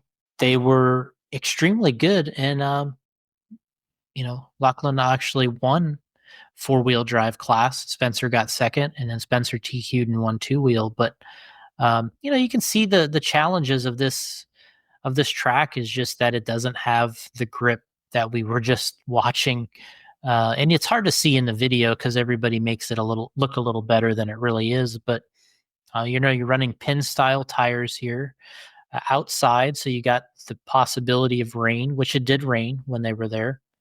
And I'm sure it'll happen again. So anytime it rains, obviously the track gets wet. The conditions are different. You got to adjust on the fly with controlled tires. And what I kind of hope to see from this event is I hope to see that it motivates all of us to perhaps have some more outdoor 10 scale races, because I think we're going down such a rabbit hole right now in 10 scale where it's either a sealed or a glued track, or it's on carpet or AstroTurf, and the cars are moving so far towards that generation that it's going to be hard to come out of it. And I would like to see this motivate all of us to do a little more of this, because I think we're missing out on a certain amount of racers and product that works well in these conditions that isn't as used as much today, at least in the US right now. And I would like to see this resurface a little bit. And I think with this vintage movement that's kind of going on, where everybody's just making vintage cars like crazy right now, 10 scale has kind of reached the point to where the cars are so built for high traction that I would like to see a little bit of a change. And I think that, maybe instead of what we've discussed about an 8 scale series, maybe the future is more in, maybe we just take the 10 scale ball and run with it and say, hey, maybe we'll do some outdoor stuff. And maybe we do 3 races or something outdoors just to prove that we can do it again and use that type of product again. And maybe it'll relaunch the 10 scale buggy racing that people have seen in the past and they liked in the past. And this was exciting to watch. Yeah, absolutely. My travels in Florida have taken me to a couple outdoor dirt 10 scale races. Coral Springs. I've attended a race at is it New Reds? Not New Reds. Newberry. So, and it's hard. It's hard to get people away from the beautiful, clean carpet. I'm a big proponent of carpet, and beautiful, clean carpet. I mean, I know you grew up on that, Will. So you like to get a chance to get out and play in the dirt, but I get it. But this looks good, and I'm really looking forward to watching this or being involved, being there. We should see how it goes. We will see how it goes. So interesting. Love World Year. Always ups the ante. Yeah, I think that there's going to be, there's maybe some surprises to look forward to. You don't know what they're going to be until you really get there, but I'm pretty excited about this. I think I'm going to go over to the warm up race with Spencer I think it's in April. Paul it just happens to be the same weekend as P&B. I'd love to do P&B, but Paul's been doing it. I actually went in 24, but Paul's been doing it for many years, and I think I'll probably go to Australia and take this in with Spencer again when they do the warm up. And I keep kind of going back and forth if I want to drive or not, but because it's been a while, and every time I see a track like that, it makes me kind of want to drive a car. So I don't know. I'm kind of going back and forth, but maybe I'll bring something just to drive. Okay. Will, anything to add? We're gonna get into some INS stuff here next. I think it's more of a question for Jason. I kind of just want to see what your thoughts were on, like, the last few worlds seem like it's been very specialist. Like the Hoodie Arena was very low grip. Hobby Action again was, even though the track itself is normally in a traditional you'd run source, it was pretty low grip. And from what I understand, Australia is probably a little bit higher, but it seems like the last few worlds have kind of been, you almost have, it's like its own specialist event, and you kind of go into it where you can't really translate so much from normal racing. I guess, like, do you feel that the worlds should be more like a race that everyone's kind of done, or do you think it's good that it's so specialist and it's always something a bit kind of into the unknown, like, generally? Yeah, I totally see where you're coming from, and I agree that a lot of what we're doing continually and then what we go into at the Worlds are really 2 different conditions entirely. And it probably makes the Worlds that much harder. I think if we knew that we were going to race at, say, Hoosier, right, and the track is glued, I think a lot of the racers would be very in tune with that. They would not feel a lot of anxiety over it. They would feel good about the fact that, hey, I've been here, I know how to do this. I think these other tracks like Hobby Action with no sauce, controlled tire, fresh track was very hard. I think a lot of people had not the greatest experience there because of that. I think if they went to like maybe the Desert Classic, they would have a great experience. But I think the racers that actually went into the Worlds at Hobby Action were kind of like disappointed because they never got any grip that they were either being promoted that they would probably have, but they didn't. And I think that was, I mean, when the guys started practicing in two-wheel drive, it was so rough to watch, and it never really got that great. It was never that good, and I think it was a little bit of a disappointment for a lot of the racers there. They wanted to see that the grip come up. They wanted to see the tires work. They wanted to use the sauce to make the cars work better, and we didn't get quite 100% there because I think of some of that. And um, I think it would be nice. There's kind of, I kind of feel two ways about it in a way. Like I almost feel like it's nice that it is different because everyone kind of has to adjust on the fly, and maybe that's a true, test you even more um, from that standpoint.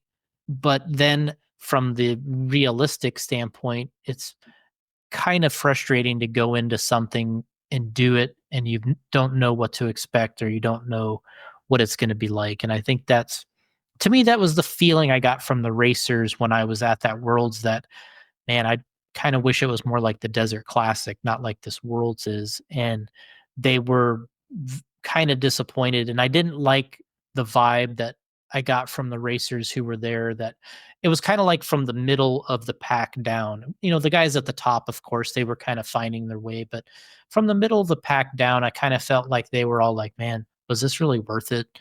Was it a great experience? And I think had it been just more like the Desert Classic, they all would have been happy, happier. But you know, maybe the promotional opportunity of a track like Australia being outdoors and doing this different with pin tires, I think is a positive. If I think the average racer that tunes in, what I think is going to be said over and over in all these chats and all this is how it should be. This is how it should be. That's all anybody's going to say in the chat the whole time. It's just going to be like, this is what I remember. This is the best. This is the greatest. This is how racing should be. Screw this carpet, screw this glued track stuff. They're just going to be like, this is the way it should be. And I think that's what you're going to see over and over when that Worlds is happening. But like you said, I think it is strange that we're going to all these races and it's so different from what you're normally accustomed to. I think it might affect the turnout. What could happen is racers who are afraid, or they're just like, look, I don't run on this. Like this is kind of a waste of my time and my money and energy. I don't run on this kind of thing, and I just kind of am. I don't want to be just another guy out there. I want to feel like I'm, or another racer in the mix. I want to feel like I'm competitive, and maybe they'll not necessarily chicken out, but maybe they'll just kind of, I'll back myself off of this one a little bit, and maybe you're not giving the opportunity for the best turnout that you can get by having the surface unusual for the era, and but we'll see. I think that, to your point, I think that's a great point. That I'm really surprised we haven't had a carpet one, carpet world since we did the turf one at Utabi in 2015, and we haven't had a carpet one. Yeah, I'm shocked. I'm shocked. All right, Bill. Anything else before we segue into some INS chat? No, I think everything Jason said there, I think was pretty much bang on. I mean, I was at Hobby Action, so I remember just seeing Matty G's car in round one just spitting out, and all of us were like, oh, yeah, it's going to be a long week. So, yes. Yeah, but maybe rules have to be adapted to the conditions to provide for a more pleasurable experience, I guess, or a more memorable experience. What really comes into play at these races, when these conditions happen and the way they swap the heats around is the speed of the track. You know, in my racing day, we did all my worlds that I did well at, I guess you could say, were outdoors. And there was always the time to be on the track that was better than others. And there was a pretty substantial advantage to being on the track at a certain time to achieve the best time uh, over others, because at a Worlds, you have maybe, let's just call it, I don't remember what they had. Did they have 12 heats at Hobby Action or 13, something like I that? think it was like 13. Yeah. Yeah. So, and you can be one of 13. If you're one of 13 on an outdoor track, when you start the first one to the last one, the track is dramatically different. And then they swap the heats around, which is in hopes to equalize some of that.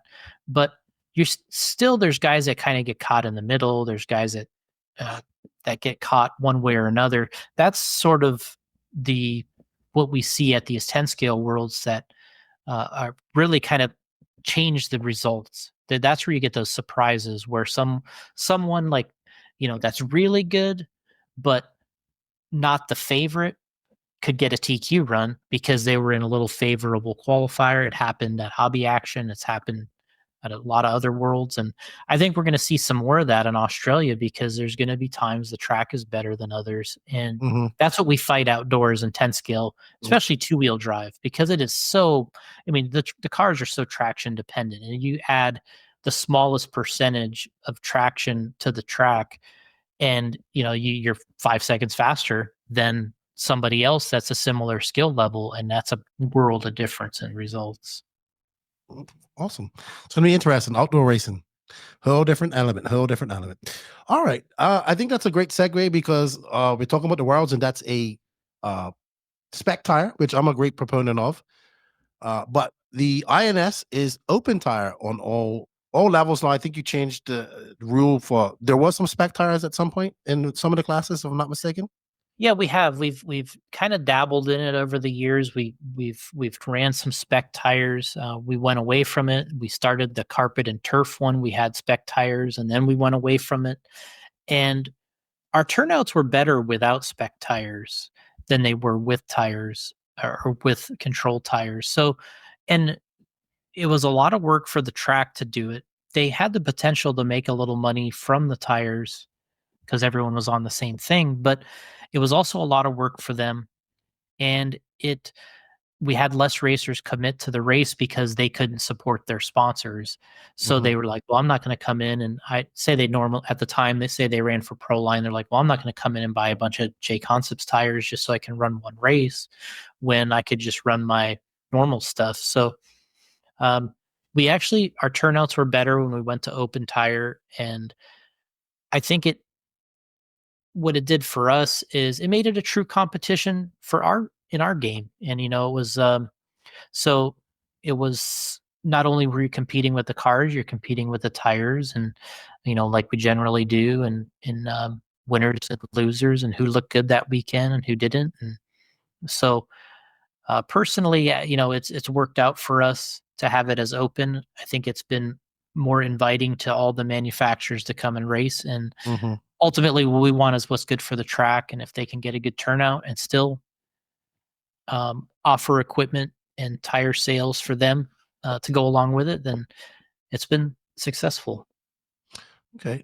So we have seen coming into 2025, Hot Race, they've come onto the 10 scale market with their slicks and carpet tires. Nicola was at the FCC race. He was also, I don't think he wasn't at the Clash, but they've signed some good drivers like Chase Lemieux, Aiden Horn. They got Una Hotman over there in Europe. We see ProMotion. Obviously, we have guys like Tater. TZO has got some slick tires coming as well. I assume the slick tires are the easiest ones to make because it's pretty much, you got to find the right carcass. And I'm asking, I don't know how, but it seems like everybody goes for slick tires right away. How do you feel about the competition? I mean, I know it's kind of weird, right? Because you're a tire company, accessory brand tire company that has a race, but then also you have to allow other tire competitors to be involved in it as well. Yeah, I think it's, back when, going back to earlier when I was talking about, Ty Tessman had ran our series and he had won on our series at the time. He was racing for Proline, and it was like, I think it kind of helped in a sense that, at least in my opinion, the way I thought about it was there was a platform for him to have success for his sponsors.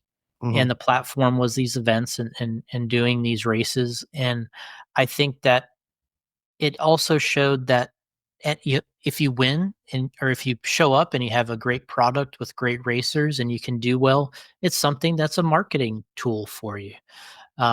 Sure, we want to win, but the reality is you can't win every single time. You can't win every race, no matter how many great and drivers you have. You're not going to win every time. It's just not how it works. And we got to accept that there's going to be times that you're not going to win, and that's just the way that it works. But for us, it's a competition transition. For many years, um, our main competition was Proline. We were actually in the game a little bit before AKA started, but then they were a big player as well. So that was our main competition throughout the 2000s. Here is first was Proline and then AKA, and that battle with three of us was pretty hot and heavy. And I think now we have different competitors than we have in the past. And I think that they're trying to round up their group of drivers, was which I've been a proponent of, is if you're going to be involved in the business, then you got to pick your crew, you got to set up your team, and then you compete. And I think for many situations here where, a few years ago, we kind of had to draw a line in the sand and we had to say, hey, we don't want all these sponsors that conflict each other. And we had a situation where everybody was wanting to be sponsored by all these multiple companies. The products were running over the top of each other. And it was like, hey, this, from a business standpoint, this doesn't really make a lot of sense. It's like, you're either pick a team. It's like, I don't care which one it is, pick a team and support that one. If you want it to be JConcepts, Proline, AKA, if you want to be TZO, Promotion, Raw Speed, whatever, pick the one you're going to run for and support that brand top to bottom. Don't try to have 5 sponsors that are all essentially fighting for the same thing. It just doesn't make any sense. That's how I was taught the business when we got in the game. We were treated very poorly. People didn't, the Prolines of the world and all them, they didn't like us being around. They directed their drivers. They said, hey, this is how it's going to work. We're going to separate it. And, you can't run JConcepts bodies and Proline tires, and you can't run these bearings and and put all this together. So what we really have now is an alignment of other companies that are getting into the game, and they have to, work and sign their own drivers and work through it. Like you guys had to. From everybody else, the way everybody else did. And I think that it's kind of made it, in my opinion, it's made it a little easier, because I know that, you're going to have, in a sense, we're not really enemies, but you're competitors. And it really makes the line clean, right? It's like, we're not trying to be buddies because we share some drivers. We just, we know where we stand. It's like, hey, we understand that you're out here, you're going to be competitors and everything, but we don't have to pretend to be something that we're not. And I think that, some of these guys got mad at us because we wanted to make this distinction. We wanted to say, look, either support them, you support us, or whatever. People were mad at us for that. But I think all that we've proved is that we were right in terms of that was the direction it was going. And all we did is we saw it ahead of time and just said, okay, this is what's going to happen. We can see it coming. And we just went ahead and created the separation and made it a little bit ahead of time. And I think that's what we're seeing now is everyone's trying to stack and set up their own team, which I think is fine. If you're going to put, going to set up these drivers and you're going to offer them a deal and you get behind them, and that's perfectly fine. You know, I think it's what this racing is all about. And obviously these are all of people that can, you know, they're going to take wins throughout the season, whether it's locally or nationally or on a world kind of level. But that is the game. You don't win all the time. You can't win every race, and there are going to be competitors working hard to be in the mix, beat anybody. And it's not just us. There's other people that you're trying to beat too. But I think that the part that I don't think that everybody 100% understands is these drivers are also looking for a deal, right? The fact with this whole the TLR thing that happened, it's essentially the same thing happened to Proline and AKA. So they kind of let go of their drivers that they were that their travel team on their paid team. So all those guys looked for a similar place to go. They wanted to get paid, right? So if there's these other companies out there that are willing to pay them, that's where they went. So it's not like not everybody has a ton of choices. It's, hey, somebody offered me something that can kind of keep my racing going as a paid racer, and they jumped over there. And now it's their responsibility to try to prove they can do it with that product as well. And yeah, I would say that all of them been very aggressive between, like you said, Hot Race, between the promotions, the TZOs, and even Raw Speed, who came in kind of silent with the Ryan Lutz thing, but silently might have been the best move. He had a great deal. He had a great SIC. Great SIC. Silently, maybe the best deal was to get the Ryan Lutz on the team. But yeah, like you said, the slick tires, that's what we're using so often. You know, I think it's easy for somebody to start there. And these days it's much easier to start in this business than it ever has been. But it's also just as hard, if not harder, to be successful. If you have money and you're willing to pay drivers and you're going to give product away, you can have a team. Anybody can have, you know, products and a team and try to get results as long as you're just going to give money out. So people can get started today if you have those resources. It's easy. If you can, they email you and tell you how to get started. You can get started if you want, but it is hard to be successful. Mm-hmm. And I think that's where the next step is. And are you do you have a business? Do you have a place? Do you have a warehouse? Do you have employees? Do you pay, you got to pay insurance and taxes, and it only gets harder as you move along because your expenses go up. So that's where the pro lines and all of them have been through it. They were the longest in the business, and they've been through all these things, and they've done it every which way you can at this point. And there's some others giving a good go right now, and they're trying to do it on the team driver and the racer front, and giving out discount rides and full sponsorships and paying drivers. So that's the hard push, and so you got to get them out there and see how they can do. And I'm sure we'll suffer some blows here and there to them, but that is the game. Absolutely. Winning on the track, right?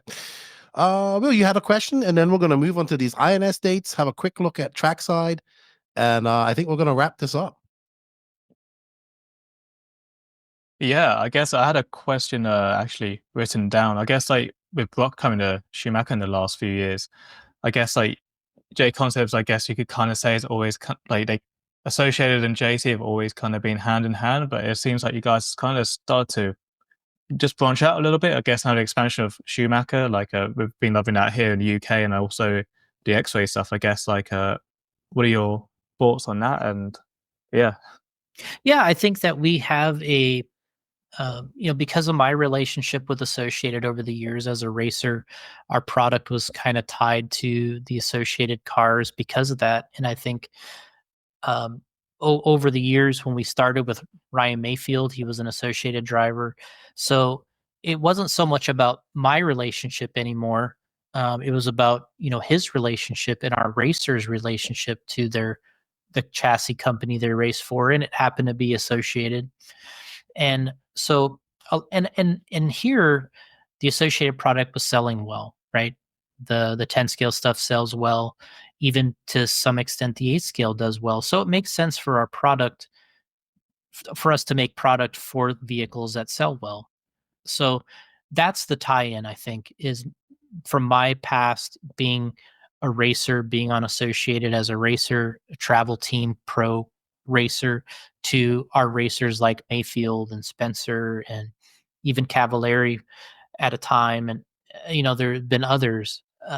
They were racing for Associated, and we kind of met at a very good position and a good place where we could provide the accessories up to a point. They were providing the cars, and we had a nice working relationship there. But as we've gotten more racers on more teams, like I want to say that one of the big ones was when Dakotah started racing for us. We had others before that, like Jorn Neumann and all these racers like him, who were Durango and others. We made those relationships work well with product and bodies and everything else. But we kind of kept moving along. We got Dakotah on the team as a TLR driver. They allowed him to use all of our product, which we're totally appreciative that they were very flexible with us with Dakotah.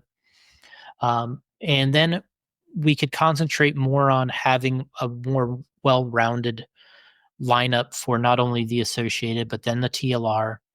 And then kind of came the transition with Brock going from Associated to Schumacher. We wanted to make sure that he was covered.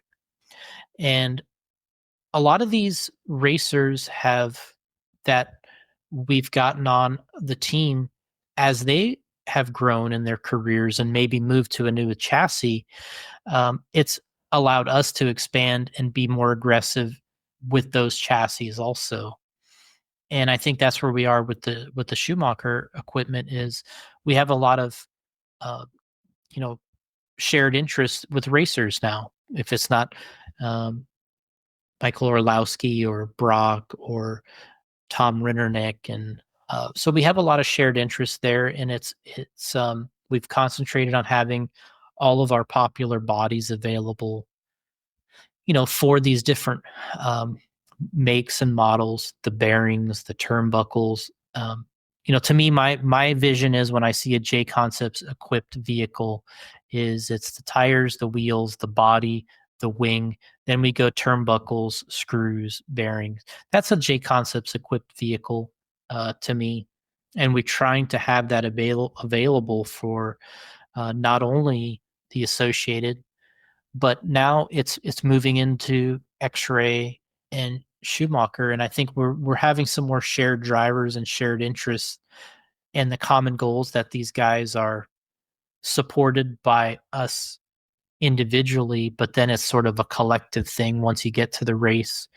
And we've had some great relationships over the years, not only with Associated, but now with even Schumacher and also TLR. TLR has worked with us with Dakotah quite a bit in the past, and we've gotten had a lot of great working relationships with them. And now with the Schumacher, learning from some of their designers and engineers, about some of their products, and they've incorporated our body into their kits, which has been nice. And I think that it's given the kits a little bit of a better look. and a little bit, maybe even a better performance. And I think it's helped the appearance of their product in the eyes of at least me anyway. But and then X-ray, I think we're working on that. That's probably it was probably a little bit of a tough hurdle working with Dakotah and X-ray to make that a complete package.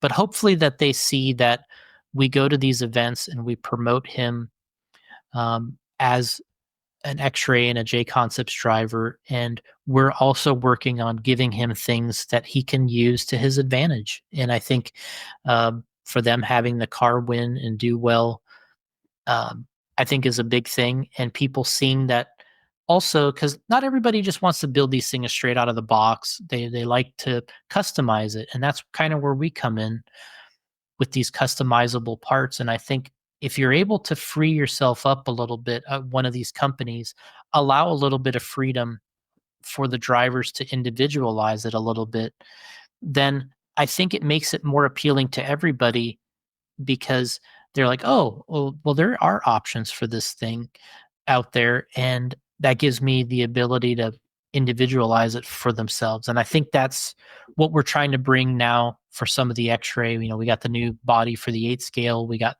2-wheel and 4-wheel, and we got turnbuckles, and I just sent Dakotah some bearings. And so it's exciting to be on board with multiple manufacturers like this that have been supportive to us, and we try to give back in terms of the promotion side of it. We cover these races, we spend a lot to go and to participate, not only ourselves, whether we drive or fly, send in product, send in media people, or we do the media ourselves. I hope that they appreciate that they're getting something out of it also. Absolutely. You guys definitely put a lot of money back into racing via track sponsorship, race sponsorship, as well as media outlets. All right. We're going to wrap this up. We're going to have a quick look at some of these dates. Obviously, this is the 2025 INS dates. We have the Winter Dirt Indoor Nationals coming up February 7th to 9th, 2025 at Trackside Hobbies, Brookfield, Wisconsin. I'll be at that. Then we go to the Spring Carpet Indoor Nationals, May 2nd to 4th at RC1 Racing, which is also up north. You're probably going to see a lot of Canadians come down from that to that as well. Macomb Township, Michigan. The Midsummer Carpet Indoor Nationals, June 6th to 8th at Island Speedway at Muscatine, Idaho. Is it Idaho? Yeah, it's Idaho. That's Iowa. the one that Iowa. See, I get it confused. Yep. That's the one that Tom told me to come to because that's his home track if I can make it. And with the late summer. Again, go ahead. Keep going. Tom Rinnenek said come to Island Speedway if I come to any one of them. Late Summer Dirt Indoor Nationals, August 1st to 2nd at the Hobbytown Hobbyplex, Omaha, which is one of your 2 dirt races up there. They have great races up there. Alex Sturgeon does a good job up there.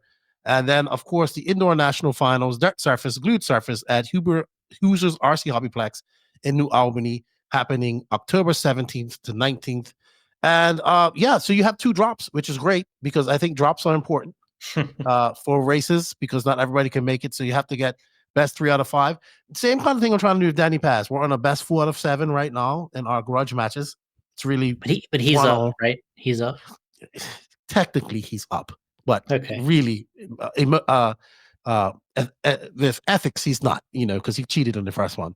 All right, let's have a quick look at the Trackside Hobbies. Ty, if you could bring up maybe some coverage from Trackside Hobbies. I believe this used to be Scotty's track back in the day, if I'm not mistaken, or was it? It has a huge history. Scotty is one of the owners. I don't think he was the original owner. Okay. And what you're going to be, I don't want to completely cut you off, but go ahead. This is a much smaller facility than being at Hoosier. And right away, you're going to be on top of everybody constantly. And you're going to meet so many people here because whether you're in the driver's line, that's, if there's practice, or I don't exactly remember how we're doing it at the moment, but I usually meet a lot of people if I'm in line racing or practicing. But just the pits are close together. Everybody is packed into this building, and for whatever reason, the racers absolutely love this place. There's something about this. It's a smaller track. When you get there, you'll understand the way it's kind of built and the way it's constructed. But the racers love this track, and they always get a good turnout at their events. They build a nice track. They build those berms in the corners, the the candy cane striped concrete. They build those for each track, and I think this is it's one of the stops that the drivers look forward to, and it just has a different.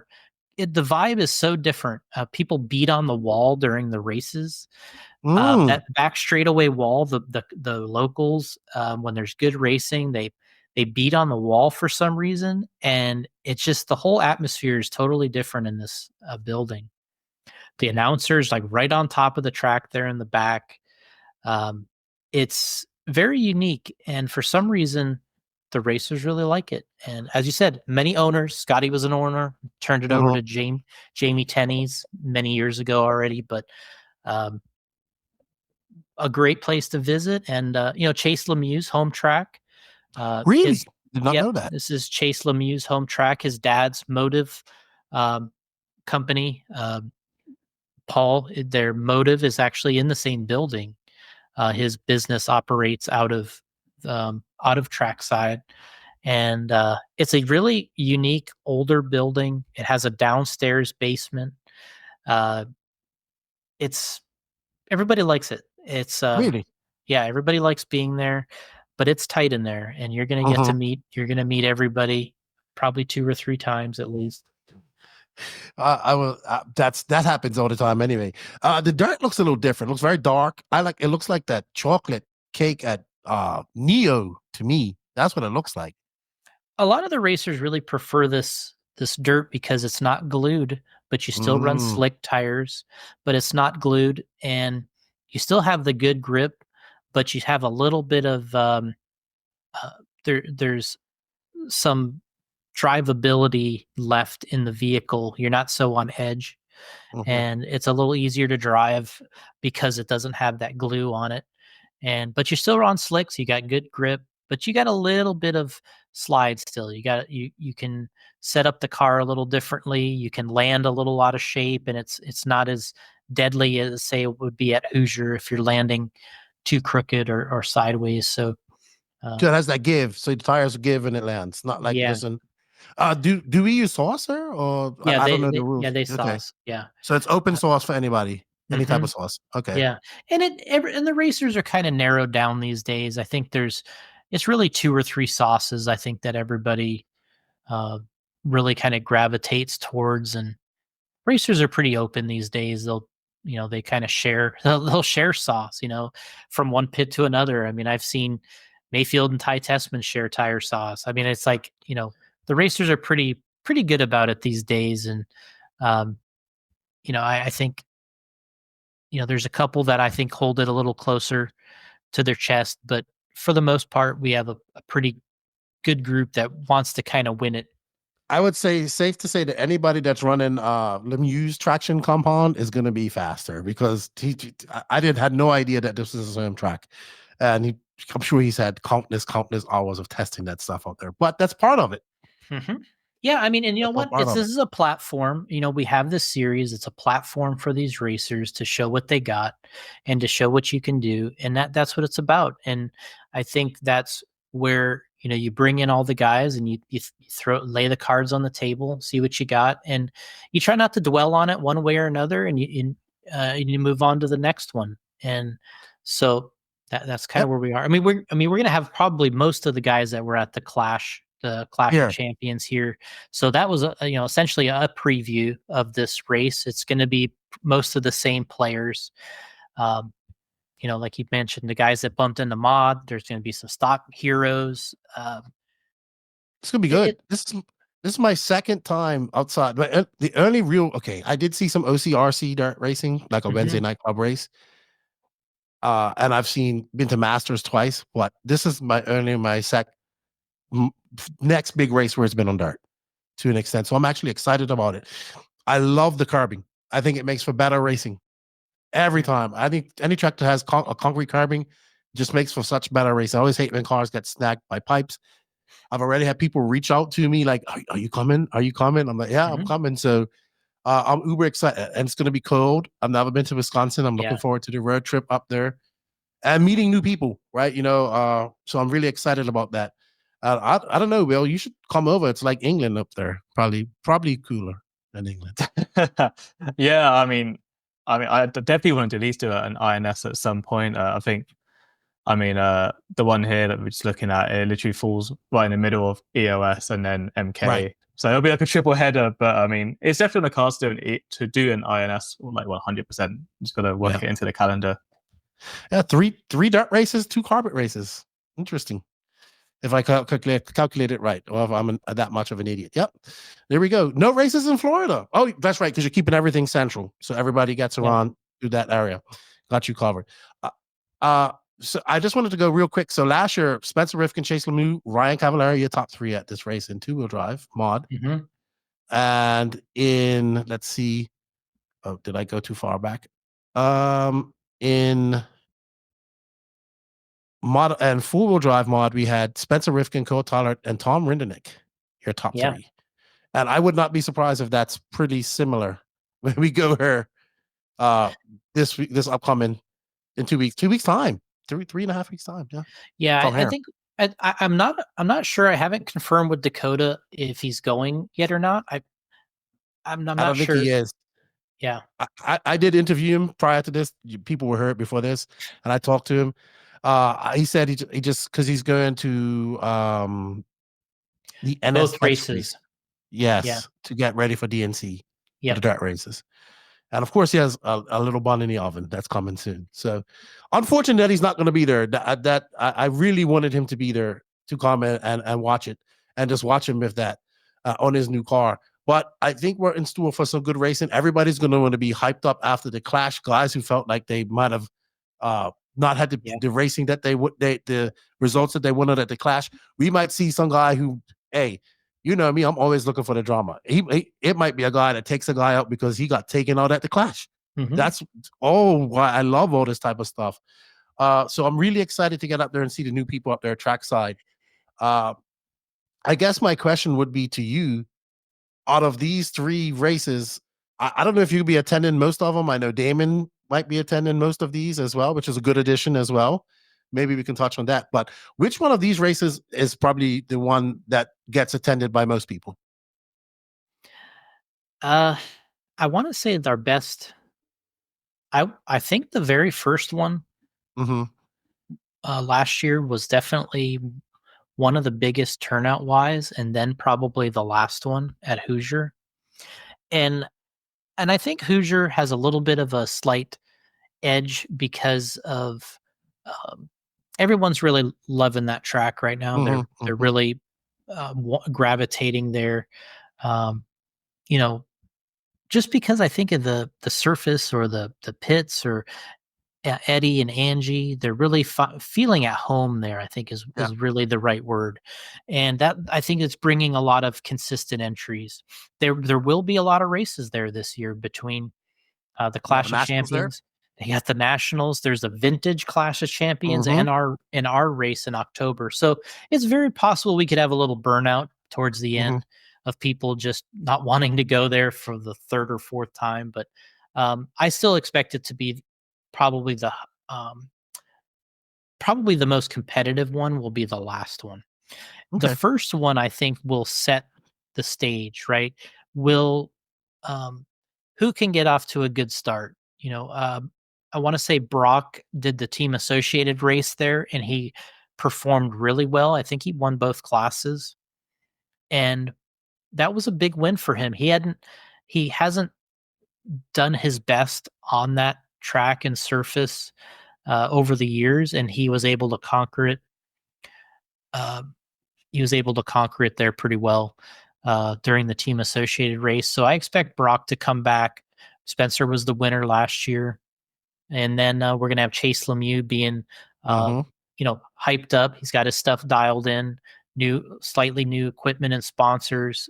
So he's going to be, of course, in the mix. And then Tom Rinderneck and Aiden Horn. So that's Davey probably Bada. Normal guys. that's your group. That's your group. And then can you get in the mix with them is the question. And then stir it up. So I would say the first race and the last race are two of the most exciting. I want to say the location I really like when you get to the track is the Iowa. I like that carpet track there in Iowa because I said I don't think and nobody really understands when I say this, but when I used to watch movies when I was a kid, and like there was like a rich kid that would like tell his parents what he wanted. Mhm. That track reminds me is like if you were a rich kid and you told your parents to build you an RC track. Really?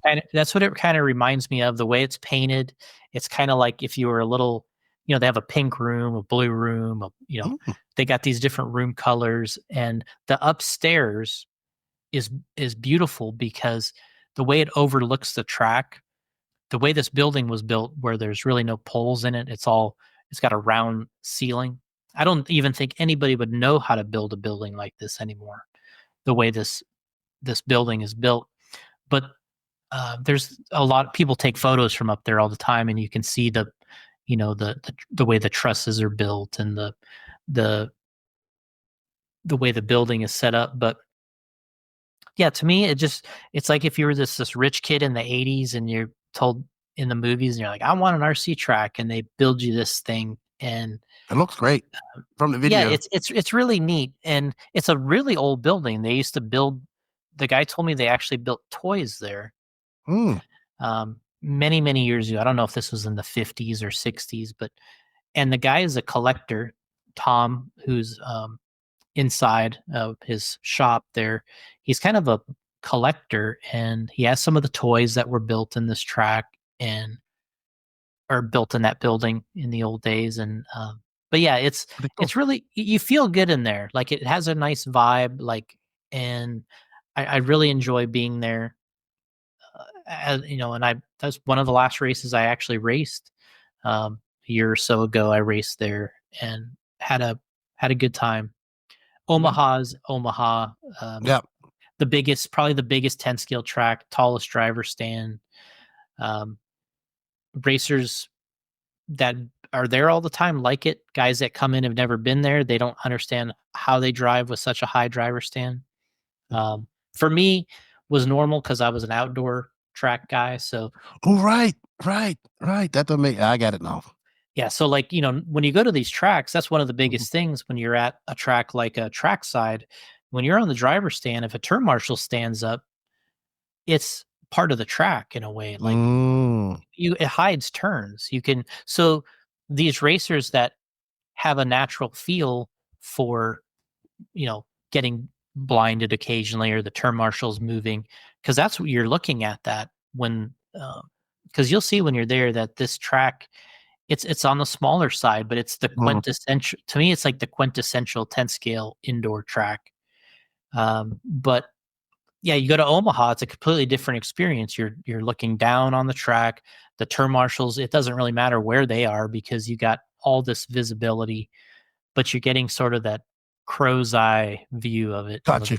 bird's eye view of it, as opposed to that straight across view that a lot of these indoor tracks have. So I never thought of that. It's always a different experience, and that's why doing these things, I think, is helpful to a racer, because you have to adjust. You have to say, "Man, this is not what I'm used to," and you learn by the time it's over where you want to stand, where getting around the turn marshals, driving with these distractions. When the track is that close to you, you can hear everybody talking, you can hear the turn marshals, and you have to kind of work with those distractions as a racer, and there's always something to learn. Absolutely. I'm absolutely very much looking forward to going over there. Points racing, man. I love it. We talked about Spencer Rivkin coming back and taking that win in 4-wheel drive and fighting hard and all that type of stuff. But sometimes you just got to fight hard to get some points and good points. You don't necessarily have to win. Yeah. And I think if we can keep that attitude going into these races, my goal is to see that fifth race come down to that final A2, A3 main. I mean, it's hard to plan that out. It's hard to make that happen, but certain challenges and whatnot coming up to these guys, and just everybody trying to win it. So hopefully everybody comes out of the gate swinging and fast. Oh, they And will. uh, like I said, there's guys that are probably gonna, by the time we get going, it's gonna be just over a month over the clash. So guys that had a month to sit there and stew about what they did wrong or how good they did. And I am really looking forward to seeing these guys do some battle in this. It looks like a beautiful track, man. I'm super excited to get up there and be a part of this and get this INS kicked off, and hopefully we get some. You know me, if it's going to be dramatic, I'm going to be there because I want to see it all. But I would look forward mostly for good racing. Good competitive racing, not just for the first and not just in the pro class, but in all classes. And the pro guys are there to put on a show for us. That's how I look at it, and I expect them to put a show on for us and do well. And they're going to want to do good too. So it's going to be interesting.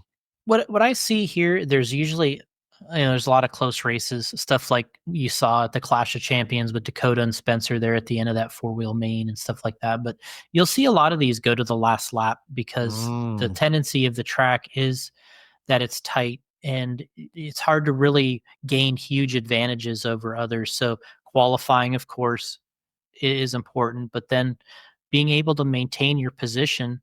And you definitely, I see more than my racing days anyway, was there's a lot of sportsmanship these days when the guys hit each other. You will see people wait. You'll see racers wait more often than not. There are a few like bump and goes and, get out of here. And, but for the most part, the drivers are pretty good.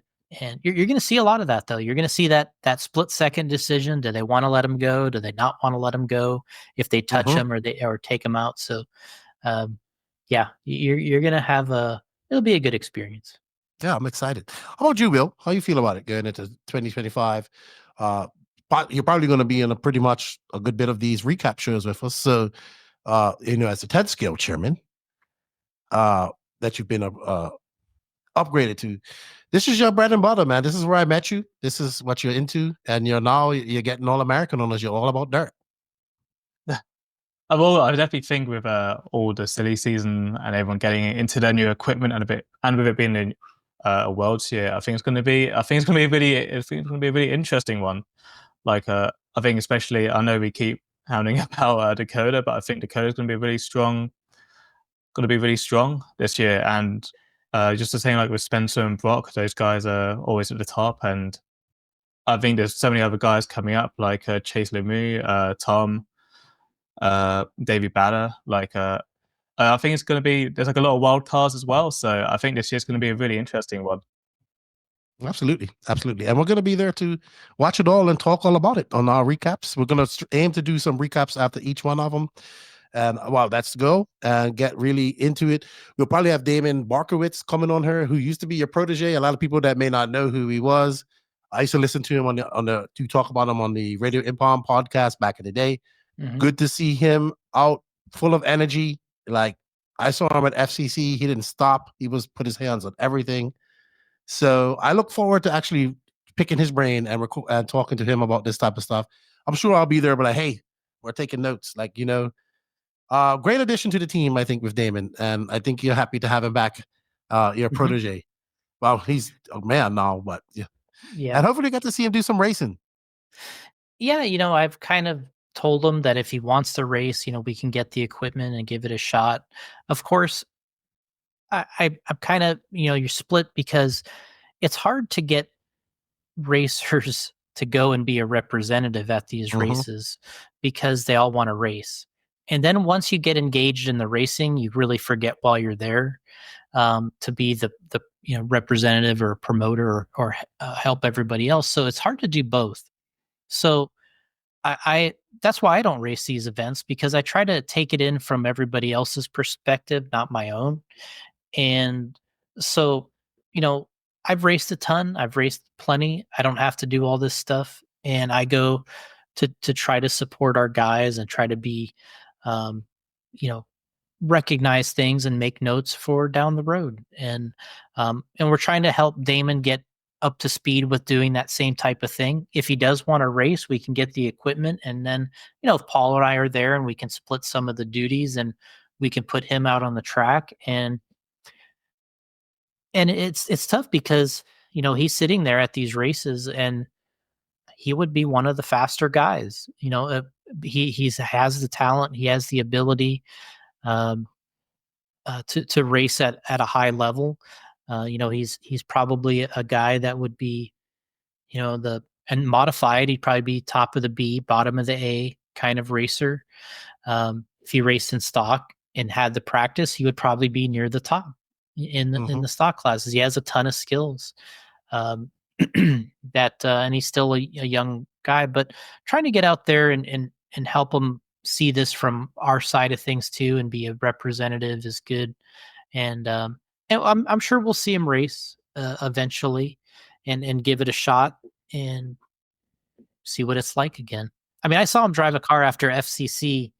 I think he drove Davey Bada's car at FCC after the race, and I was like, ooh, he actually looks pretty good. Like you could tell like right away, like, okay, he knows how to jump, he knows how to do all this stuff, he's already whipping the car where he needs to do it, and it's like, all right, you know, it's like, yeah, he's pretty good at this still. Awesome. I'm looking forward to working with you. Thank you for the opportunity. Just wanted to give a big shout out before we go on. We finish this up. Overall winners last year: Brock Champlin won 2-wheel drive, Tom Rindernick won 4-wheel drive, Nate Sullivan won 2-wheel drive, Chase Raymond won 4-wheel drive. But also Tom finished second in 2-wheel drive with Chase right behind him. Davey Bada finished second in 4-wheel drive with Brock and Doug Leverrier, who's moved up, and Nate. So I wonder if they're going to run mod at this race. We'll see. And that opens up the door for the Raymond brothers. Chase Raymond Levi came third in stock 2-wheel drive, Doug second, and Nate third in stock 4-wheel drive as well. So lots of pedigree in those results right there. And we're looking forward to seeing that similar type of pedigree in the results in 2025, and some exciting racing. I'm pumped to come up to trackside. By the time you guys are listening to this, we'll probably be there. So hey, once again, Jason, thank you for your time. We greatly appreciate it. Will, did you have anything to say to Jason before we left? Because you become the silent chairman. No, I guess just thanks for being on the show. Like, it was really great I unfortunately didn't really get to talk to you at any of the Worlds, but hopefully in Australia I'll be able to meet you in person. Yeah, absolutely. I mean, it'll be cool that if you can go out and do that race again. And yeah, I look forward to touching base. And if you need anything from me, let me know. Appreciate you doing this. Awesome. Well, thank you, Jason.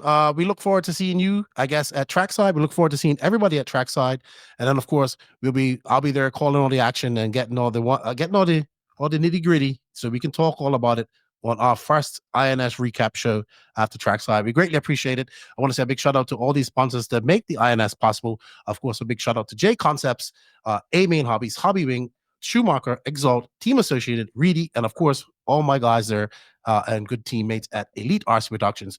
My name is Lefty the Great. That's Will I Am. And of course, Jason Ruona, our guest this weekend. This is our first INS preview show. We hope to see you all there and get ready for some exciting battles and hopefully a very exciting points chase that we're looking to hype up and follow in 2025.